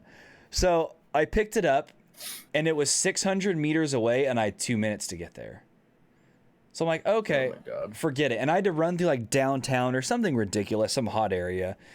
Not happening. Yeah, so not after. Yeah, so I was like, okay, well, forget it. And I turned around and ran the other direction, or maybe we just left. I think that was actually when you and I were playing with Raz. It could have been that game. Probably. Did we play when the vehicles were out? I think we did actually. Yeah, I think that was that weekend. That could have been that game. But yeah, so not having vehicles makes the game super slow. Those guys that go for high kill games, you're not gonna have a good time. It's fucking boring. So they absolutely need to have the vehicles in there. The map is just too big. Like, if the map was way smaller, I would love like an infantry only. Boots on the ground as they call it in this dumb game. That would be really fun, but we've just always had the same damn stupid map filled with campers, so we're always gonna have vehicles in it. True. Yeah. So thanks, Gavin. Appreciate that, dude. Next question here comes from Taco. Okay. I have had a trip across state lines planned with the boys, and it turns out we planned it on beta weekend for Cold War. Do I ditch those nerds, you're the nerd, to play endless hours of both fun and exciting beta? Okay, Jake, what do you think? I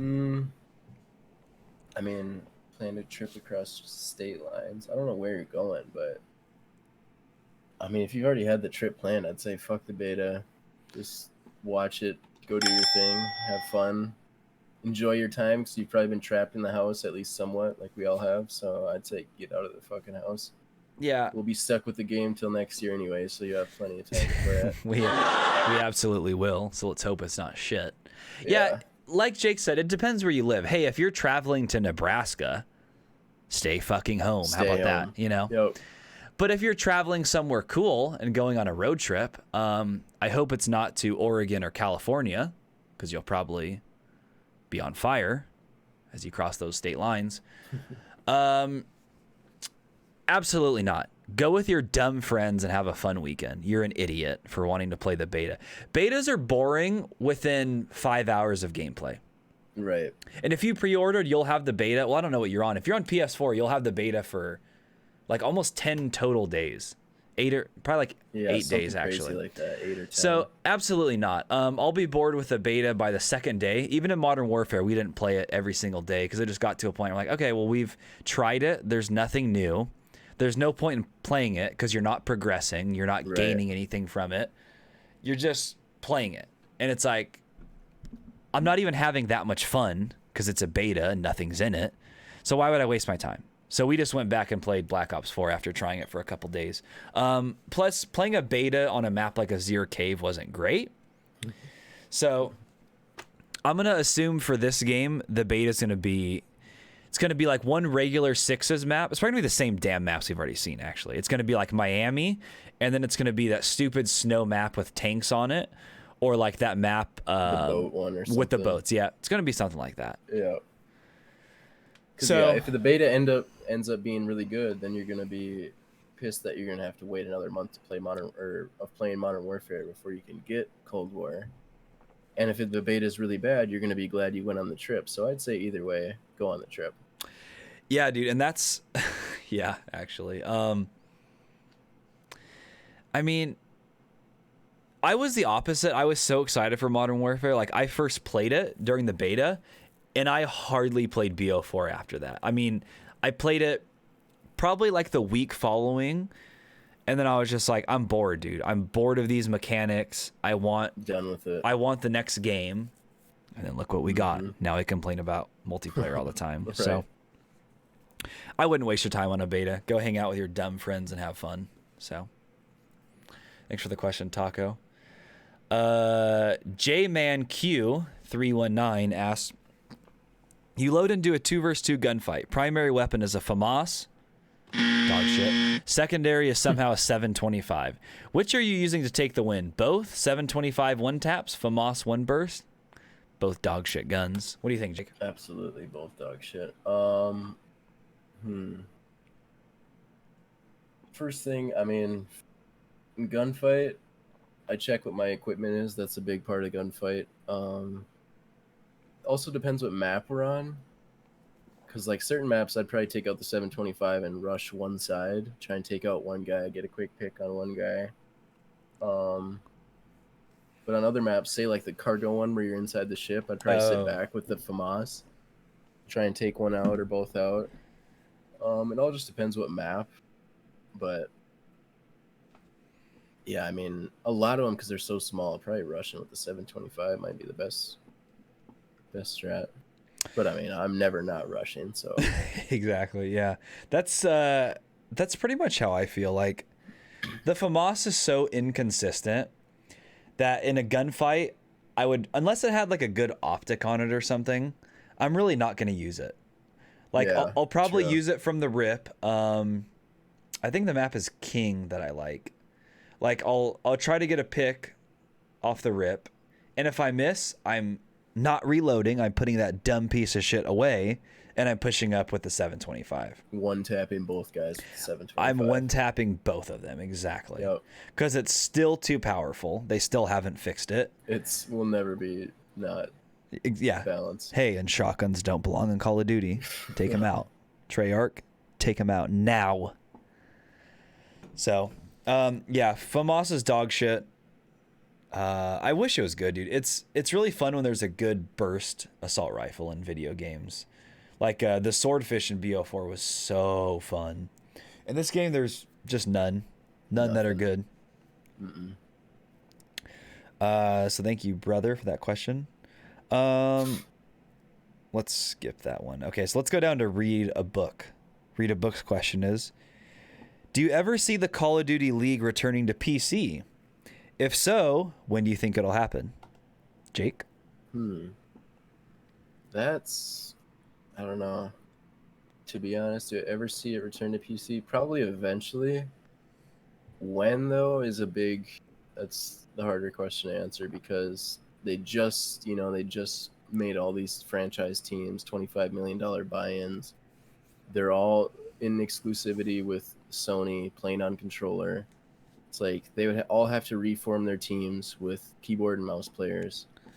And that's not until Sony quits paying Activision to buy the exclusivity rights for it. Yeah. So I don't know. It's just hard to say whenever Sony quits forking out the money, or because there's really not like a one PC brand that would, have the kind of money or probably even want to do something like that with the Call of Duty League, like buy the rights to it to have it played only on their brand of PC or whatever. I don't really see that happening. Yeah, So I don't think they would ever do that. I'm thinking more though, if they swapped over, that it would still be played on controller. Is that what you're getting at? Yeah, I wasn't sure if that's what he meant. I didn't know if he meant PC. It's so hard to tell. And I think with that. Yeah, like I was saying earlier, it gets confusing now with keyboard, mouse versus controller. But like, I think it needs to return to PC, and for all the reasons Jake was saying earlier. Like, I mean, the frames and the refresh rate alone are plenty reason for them to switch to PC. And it's hard to do because it's like these kids, the people that watch CDL are usually younger. A lot of them are like high school kids and stuff. And like those people usually can't afford a computer at that age. So they see these guys playing on consoles and it makes them want to play, and they can afford a console. But if they see all these pros playing on their, their custom built PCs that are $3,000 or $4,000, it's kind of going to turn the viewers off, possibly. I don't like it. Wouldn't for me personally. I would love it, but I can see that happening and it coming down to a money issue of like them not wanting to go forward with that because they would think like the viewer base would be lower or something. But I mean, personally, I think it would be great. It'd be really fun to watch, especially on keyboard and mouse, but I don't see that happening for a long time. But in controller, I think they should switch to PC, and I think they actually will switch in probably like around 5 years, because I think they still have that contract with Sony for another 3 years or something. Years at least, I think. Yeah, something. Yeah, so there's really nothing they can do up until that point, but it needs to switch, dude. It would be a better viewer experience, whether you guys agree with that or not. Yeah, I absolutely think, because I started watching this year. I was when it was playing on LAN, I was watching the Call of Duty League fairly often, and as someone on controller, I didn't really notice it. But now that I've switched over, like, I think it would be a lot more exciting to watch on keyboard and mouse, just for the flicks and just the crazy plays that you could make. Oh yeah, exactly. And like Gunny said in chat, it'd be way nicer to watch, even if just for field of view and frame rate. So yeah, even if they're still playing on controller, the field of view alone makes the game look twice as fast, even though it's not, because it's a wider angle. Say that too. So that makes it a lot more exciting to watch. I mean, like console, you're watching these guys and all you see is like straight in front of them. So it's nice to see what's going on around, and the movement just looks so clean. Yeah. So yeah, that's I see it returning actually in like 5 years, but I think it'll still be on controller. Even though I don't want it Yeah. on controller. Buy a PC, play on keyboard and mouse. True. Grow up. Thank you for the question. Read a book. Question here from Steel Switch. Says, what game can you honestly say is the most fun you ever played? Multi or single player? Ooh, that's a good question. Let's see. The most fun. It's tough to say because like a lot of games like back in the day, like Modern Warfare 2, if you could quantify all the fun I had playing that game, that was probably the most fun I ever had. Was Modern Warfare 2, that or COD 4. Yeah, Those two, I loved those games. But for multiplayer, definitely one of those two games. As far as single player, I'd say like, there's been a lot. I've played a lot of fun single player games over the years, but like Red Dead 2 was really fun. That game was just insane, dude. That was gonna be my answer So for single fun. player. It's such a good storyline, and it makes me so mad that people like Raz don't want to play it just because it's single player. It's like, dude, so it's like enjoyable. it's like watching a TV series, right? It's like playing a game and watching a TV series. Yeah, it's if you've never played Red Dead 2 especially, give it a try. Even if you're not in a single player, it looks so good. It's so like you can do anything. It's so much fun. It's a gorgeous game. Yeah, it looks amazing. You can just hop on and go fishing, or you can just go to a town and just blow everybody's heads off. Whatever you want to do. I mean, it's not as like free as Grand Theft Auto is, but I like it a lot more than Grand Theft Auto actually. Yeah. So, good question, Steel Switch. The most fun games I had, was probably, so Call of Duty 4 was probably my most played game of all time. I had like, I don't know, a few thousand hours on that game. I played it a lot, like a lot of different competitive teams on PC. And it was just so fun back then. Like, it was so basic. You know, like, I love the gunsmith and all this stuff now, but back then it was either, okay, you're running an AK-47, an AK-74, or you're sniping. You're using an M40. And each team would only have, like, one sniper in competitive at the most, or you wouldn't have any. So it was just, it took a lot of skill, I thought. There was no BS. Like, the competitive play took out things like C4s and, like, the P90, which was overpowered in that game. All sorts of things. And it was just so fun, dude. Those are like my best gaming memories are in that game. Yeah. And that's probably, we were all young and Yeah. playing with all your friends, and it was just the memories from those games is Yeah. so good. Dude, it's in like high school even. And I remember like when I would play on these teams, I would like tell some of my like friends like, oh, like I'm going to play a match tonight, or like we have to like scrim, we have to practice, and like they'd be like, oh, like I want to watch your match. And like sometimes they would like come over to my house and like sit in my bedroom and like watch me play the matches. It was so fucking fun, dude. Streaming before streaming. Exactly. I know. Yeah, if only I had started streaming back then.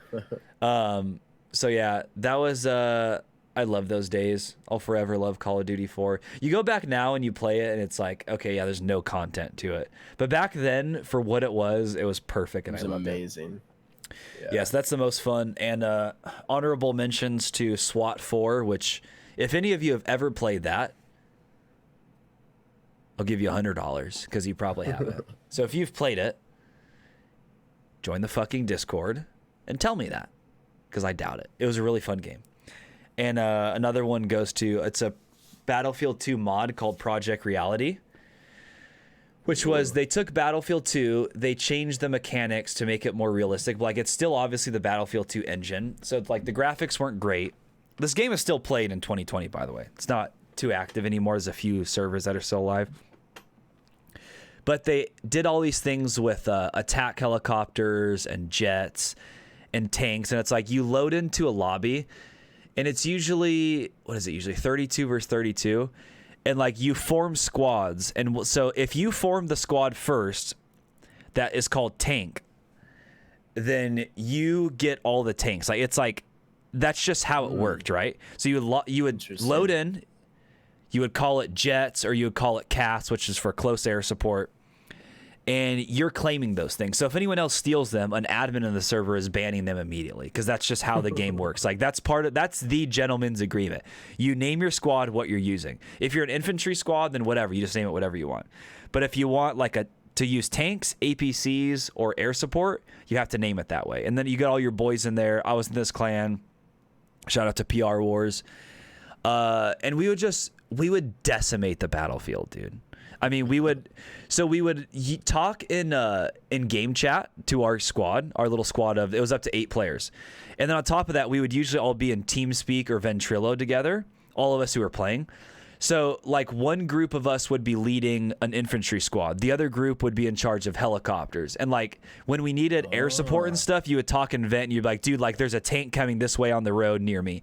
And they'd be like, all right, I'm coming down from the clouds. They would fucking dive straight down from like 1,500 meters.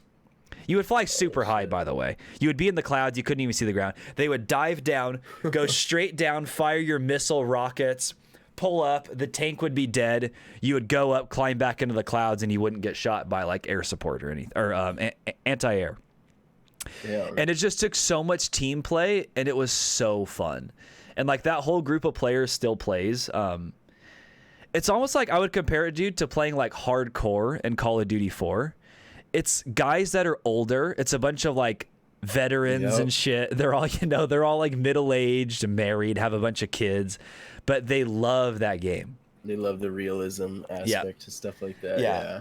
So yeah, dude, those were good times right there. And those days were like, those kind of took place almost at the same time. Project Reality and COD 4. It was like within a few years of each other that I was playing all those. So, Jesus Christ. Yeah, dude. So thanks for the question, Read a Book. And actually, somebody in chat, Famous Wear Kid, just said, I played SWAT 4. I played the whole Police Quest series, including SWAT 1 through 4. Did you play multiplayer, dude? Because that's what I want to know, actually. Yeah, that was a fun game, Famous. Right, dude, I've never met anybody that played it, other than like the people that played the game at the time. I remember when you guys first brought it up, I looked it up to see if I'd ever played it, and I never even seen it. No, it was I think I was just like at Target one day, like with my mom, and I was like, oh, can I buy this video game? It was probably already like years old at the time, because that's how games were back then. You just went to Target and you're like, oh, this game came out 4 years ago, I'm gonna buy it. And then it's like you go home, put the CD in, install it, and then you realize, oh, it has a multiplayer. Let me use my dial-up internet to get onto these servers. So that was fun. So let's just let's do like 2 more questions or something. Yeah. Okay. Cool. What which one do you want? Why don't you highlight one that you want to do of these next few? Let's do this one here, if you can see that, because I'm interested to see what you have to say about that first part. I don't see it actually. Who is it by? Who's the question by? Let's see. It's the second to last one in the notes. The Mexican Mogul? Yep. Okay. Yeah, that's an interesting question. One. Okay. And then we will do. How about Kuyan Crazies? Okay, cool. All right, so let's do Kuyan's first. Okay. So Kuyan X Crazy X. That is absolutely a change it. Would you rather have a Warzone match where you come out with a win but don't see many people, and have, let's say, 10 kills as a team? So that's 10 kills is pretty low if you're playing even if you're playing duos, that's fairly low. Or have a match where you're always fighting, ending up with 30 plus kills as a team and finish second or third place. What would you rather have, Jake? That's tough. This is something I always go back and forth on, because it's like getting a win in Warzone. I don't know about you, but like I've played a few different BRs like Apex, Fortnite, PUBG, Warzone, Blackout. Like, I don't know about you, but winning in Warzone is very satisfying, because like I feel like it's fairly hard compared to a lot of other BRs. It is. So like winning in Warzone definitely feels very gratifying. It's very satisfying winning, especially like if it's your last game and you're like, all right, I can go out on the dub. That's always fun. But if I'm like grinding, if I'm just getting on, I'm playing Warzone, or if I'm just playing with the boys, and we're running through teams left and right, just wiping squads. Even if we die second place, we get caught in a bad spot, we die in the last circle or whatever, that's still so much fun that it doesn't matter if we get the win, because we all wiping squads left and right and getting kills here and there. It's just, I don't know. That's what I like to play shooters for, is getting kills. So it's like, I go back and forth on it. It just kind of depends how I'm feeling. Yeah, that's a really tough question. I feel the same way, dude, because it's like, this game is hard to get a win on. It for sure is, because there's fucking 15 different ways you can respawn. Yep. It's like I can die 8 times and still be in the game when it ends and my team wins. Like, there's not any BRs like that I've ever played. Exactly. At least it's like, dude, I go to the gulag, I can win the gulag, I can get out in a fire sale, my team can buy me back as many damn times as they want if they have the money for it. Yeah, jailbreaks, all that. Yeah, like when Warzone first came out and these circles were like, they were on like the last or second to last circle with 40 people, I was always like, what the fuck is going on here? Mm-hmm. And then I realized that's how this game is, because there's so many ways to respawn. Right. And yeah, it is a difficult BR to win in, which makes it extremely satisfying. And then, that last helicopter scene where it pulls you up and you hit one of these. Oh, dude. Nothing better, right? Yeah, and then hearing the other team pissed in game chat. Yeah. Afterwards, I love that too. Yeah, and then it shows my character holding my Damascus kilo or growl naturally, because I have Damascus, It's like, that's so satisfying. But at the same time, if I'm dropping 10 plus kills and my teammates are all dropping 10 plus and we're going off and I get second or third, I'm not going to be that mad. But like at the end of the day, like, I don't have that winning scene where I'm going up into that helicopter and flying away from Verdansk, and that pisses me off. So True. I don't know. But believe me, playing with Raz, if any of you watch our stream, he likes to land far away and takes things slow. So, sometimes like we won't get that many kills and we get the win. It's like, okay, cool, that was fun, but I got 2 kills. It wasn't exciting. Right. But I'm glad I got it. Yeah, it's always, you can't win and not be satisfied, but you can definitely get kills and not be satisfied. So it's like, winning ultimately is always better, but yeah, if you do, like you said, if you win with 2 kills, it's kind of like, okay, well, yeah. So it's like, if you win like that, not have a lot of kills, you had fun right at the end of the game. But if you're getting kills all game long, you're having fun the entire time, and then at the end you just can't close it out. Right. So that's a tough question, but I think I would rather take the win. That's my answer. For sure. So we're on the last question here. All right, last one. We need to let's get to Dreves real quick first too, because his is quick.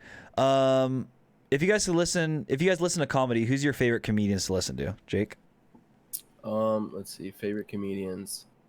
For sure, Theo Von, he's one of my favorites. He's just like so laid back. Like, he's one of those dudes that can tell the most basic story, and just the way he talks and the way he says certain things is so goddamn funny. So I love Theo Von. Joey Diaz, he's another one that I saw him in person. He's just the funniest. Oh, he is hilarious. In person, he is so goddamn funny. Just another person who could tell you the most basic story, and just the way they talk and say certain things is just classic. I love it. I like those two a lot. Let's see. Tim Dillon's another one. I know Raz like him. Raz likes all him over a his lot. nuts. Yeah, Tim Dillon's pretty goddamn funny, I gotta admit.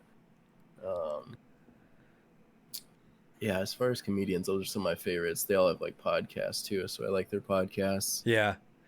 I'm not really I don't watch stand-up comedy much, but it's like the only people I know are like the very like well-known popular people, right?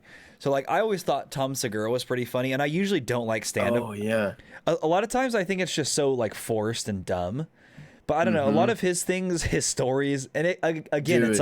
it's like his voice or something, just the way he tells these stories. Like, okay, anybody else in the world could tell me that and I wouldn't laugh. But like the way you tell it is just hilarious. Yeah, Tom Segura, he's another one. Just like you said, his stand-up is actually, because a lot of those guys I said, like, their stand-up is okay, but like podcasts is where they really shine, I feel like. And Tom Segura is one where I will be cracking up, dying watching his stand up. Yeah. He's so funny. I love Tom Segura. Yeah. Okay, so next parts of the question Dreves asked. He said, "Hey Tanner, how did it feel to get clapped in shipment a couple hangouts ago? How has your mental health been since then? Have you been meditating? More aim trainers?" Dreves, you stupid bitch. He's never going to let this one go. So listen, we were doing our Damascus Patreon hangout, patreon.com/thedropshot. Naturally, Jake, you weren't there, so I was just decimating everybody, right? I mean, my team won every single game. Shout out to Pritch specifically. I know he kept talking about it. He was on my team every game, and he was like, dude, we never lost. Tanner hasn't lost once in any of this. So stupid bitch Dreves, we're finishing it out on free-for-all shipment. I have to like answer a phone call during it. My wife shows up, so I have to like go answer the front door, help her bring something in. I'm AFK for like 3 minutes. This dude wins by like 3 kills. And now he has the audacity to talk shit. You're fucking garbage, Dreves. Shit on. You stupid cunt. So my mental health has been fine. You dumb bitch. Mine has been perfectly fine. Kovacs more. Yeah, I've been every day before work, dude. I work out and I run Kovacs for 2 hours. That's what I do. You're pissing me off, Dreves. And then he also asked, when do you plan on getting some European cut suits and Italian leather belts to do a business day pod with Raz?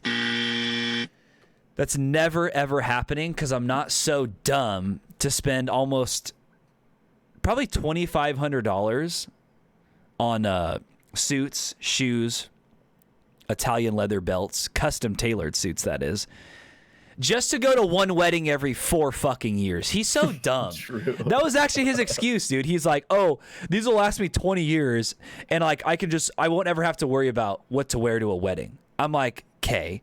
Well, before this wedding that you're going to right now and our friend Ben's wedding, when was the last time you went to a wedding? 5 years ago? I mean, you're so dumb. So he's an idiot. So anyone donating to him actually gets scammed because it's going straight to his Italian leather belts. To tailored suits. Yeah, and tailored suits. Meanwhile, mine's going to Go XLRs, mics. So he's dog shit. So if you're listening to this pod, twitch.tv/Tanner Dropshot, don't support twitch.tv/Razanon because he's garbage. So support me or go to JakeDown's channel. Ooh. So fuck Raz. How about that? So thanks, Any Dreves. mutinies? Yeah, actually, we're gonna, yeah. So last question of the night here comes from the Mexican Mogul. First part, how do you both clean your PC? I'm hearing a lot of conflicting advice. Jake, have you done this yet? You probably haven't. I have not yet, considering my PC was put together probably 2 months ago. Yeah. So I don't think it's too dirty enough yet to where I really need to like deep clean it. I obviously dust it off, it needs it, but nothing crazy. Yeah, with these cases now, dude, like especially yours, there's so much glass. You don't get like all that dust on it like you do with the old metal cases. It's just, you'll get like some fingerprints and shit that you got to clean off.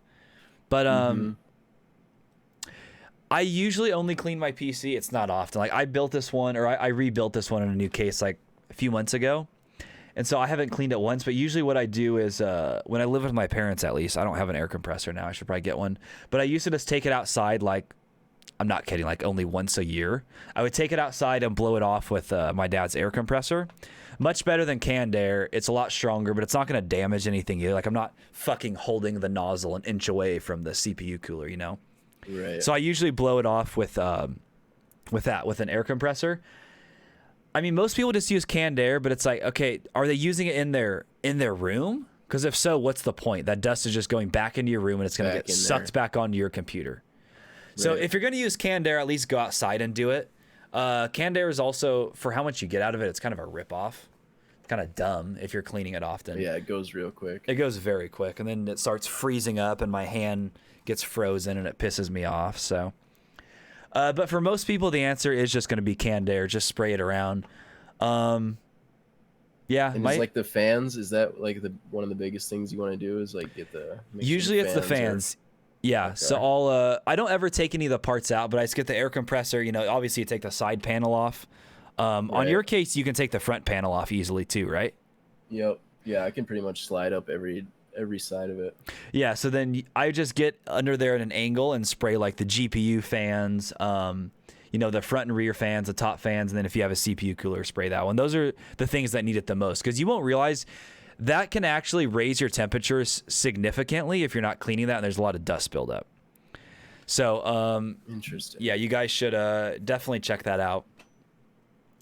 A lot of them now have like, what are they called? Like dust shields, I guess you could call it. Like Yeah, I mine think has mine like is these like two that. filters on the front and the bottom that I can pull out, and then that snags most of the dust. So then I can just clean that off. Yeah, looks like Jake is trying to pull his out right now. So I can just, this yeah, thing. just like that. So then you can clean that out. And I have one on the top as well. That's magnetic mesh. And that stops most of the dust going in there. So cases, that's another thing cases didn't used to have. So that's nice. They don't get nearly as dirty as they used to, in my opinion. Good to know. Yeah, Slivo said just put it in the dishwasher. Don't do that unless you want to build a new computer. Throw it in the back of the truck and go through the car wash. Also, we don't condone either of those things, yeah? Yeah, Raz doesn't clean it. He just goes and buys a new one. That's actually what he's going to do for when he builds this next PC. He's so dumb. So, yeah, and second part of the question here.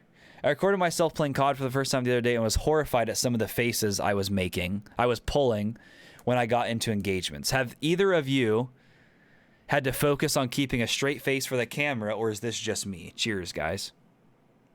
Oh, I don't give a shit. Yeah. If you're watching me, you got to put up with the faces I'm making.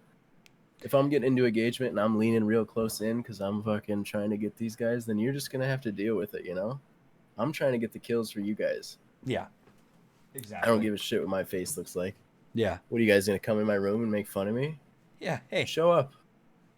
Yeah. He'll choke you the fuck out. No, but I don't really, you know, it's maybe the first time you see yourself, you'll be self-conscious of it, but I mean. Yeah, It's some of these not a people really do big make deal. really dumb faces. Like, Raz makes some pretty funny ones when he's gaming too, but at the same time, when I'm watching a stream, if they're in an engagement, I'm never looking at their cam usually, you know? Right, yeah, exactly. I'm watching their gameplay because that's usually what I'm watching them for.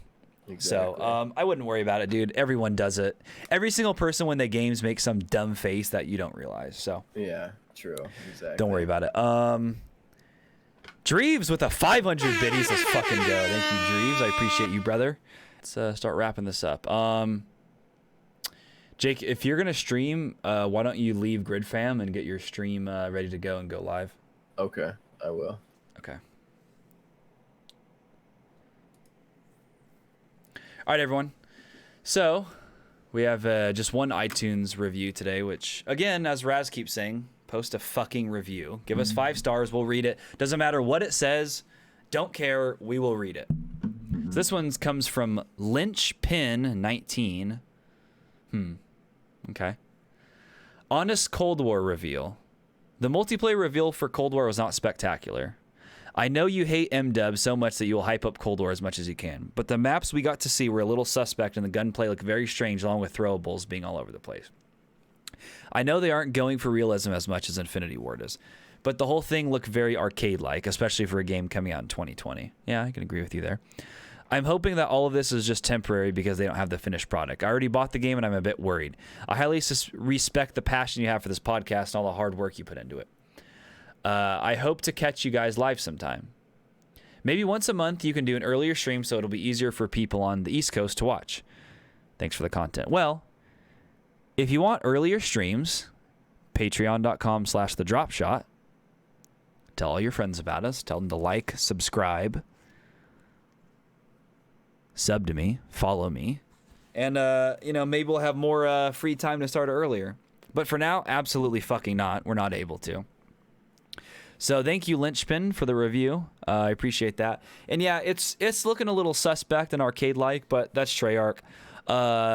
And you're saying you're hoping it's temporary because it's not the finished product. Well, it's the finished product. There's just bugs left to do, right?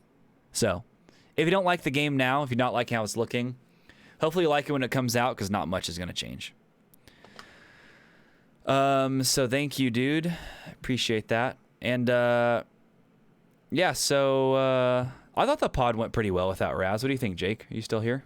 Yeah, I mean, He's dog shit, so. for all the people that want to hear the long rants, the 20-minute pointless diatribes, they might be missing out a little bit. But Yeah. other than that, Yeah. I think We it don't went need all right. Yeah, we don't need them. So For a last-minute replacement, at least, I think it went all right. it went fantastic.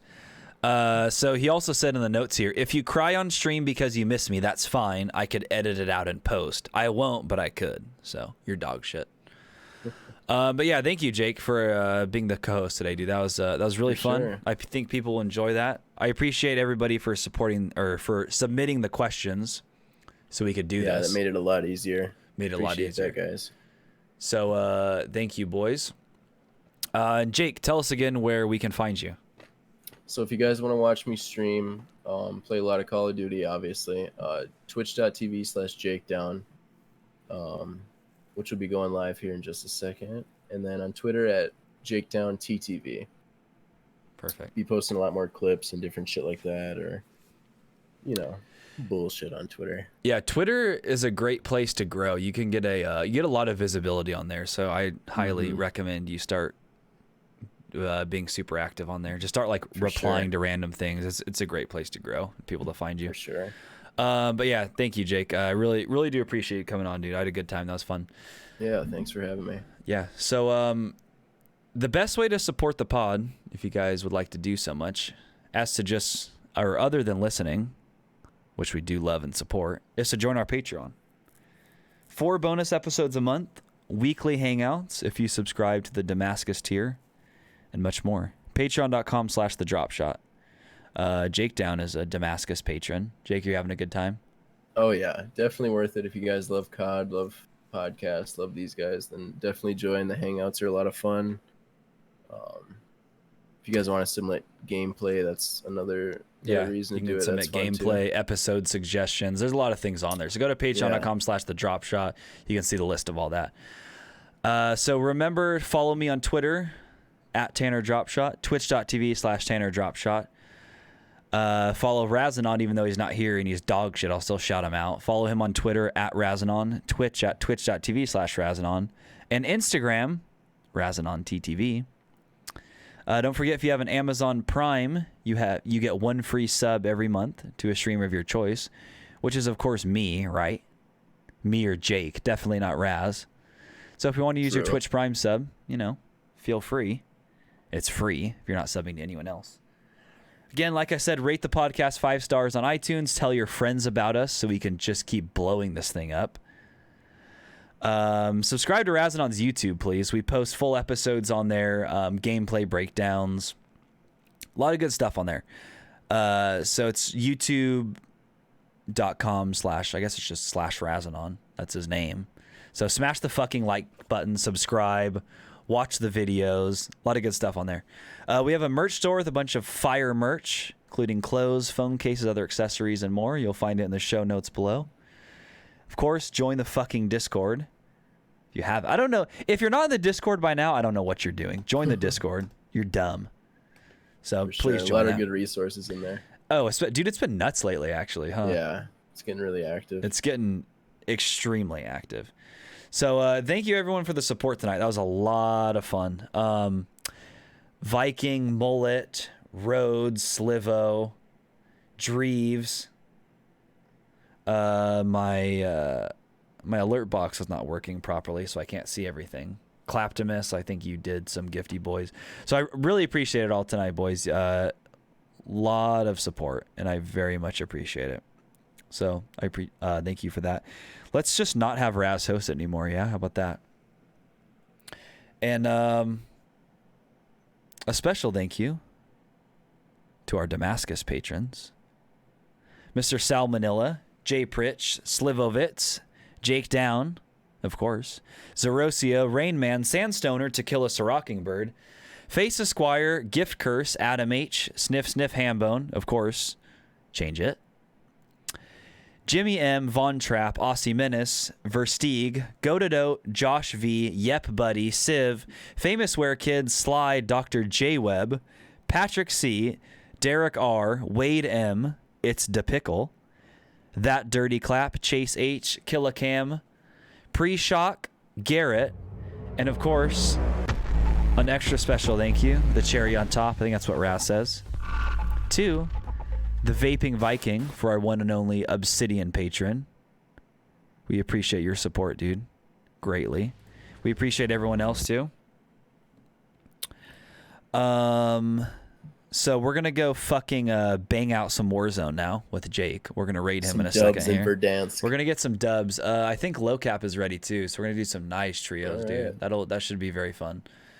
So yeah, so stick around for that, everybody, if you're in the chat. But for the podcast plebs, thank you all for watching. Thank you all for listening. Have an excellent evening, and as always, remember, stay humble. Thanks for watching this episode of the Dropshot, a Call of Duty podcast. Be sure to like and subscribe because in addition to full episodes like this, we've also got clips from the show, as well as gameplay breakdowns and more on the channel. The show is streamed live on twitch.tv/Razanon every Wednesday and Saturday at 7 p.m. Pacific time. So give us a follow over there, make sure to turn on notifications, and you can chat with us live during the podcast. And of course, we are available wherever you listen to podcasts. Just search for the Dropshot on your favorite podcast app and make sure to give us a follow. Thanks for watching, guys. We'll see you next time. And as always, remember, stay humble.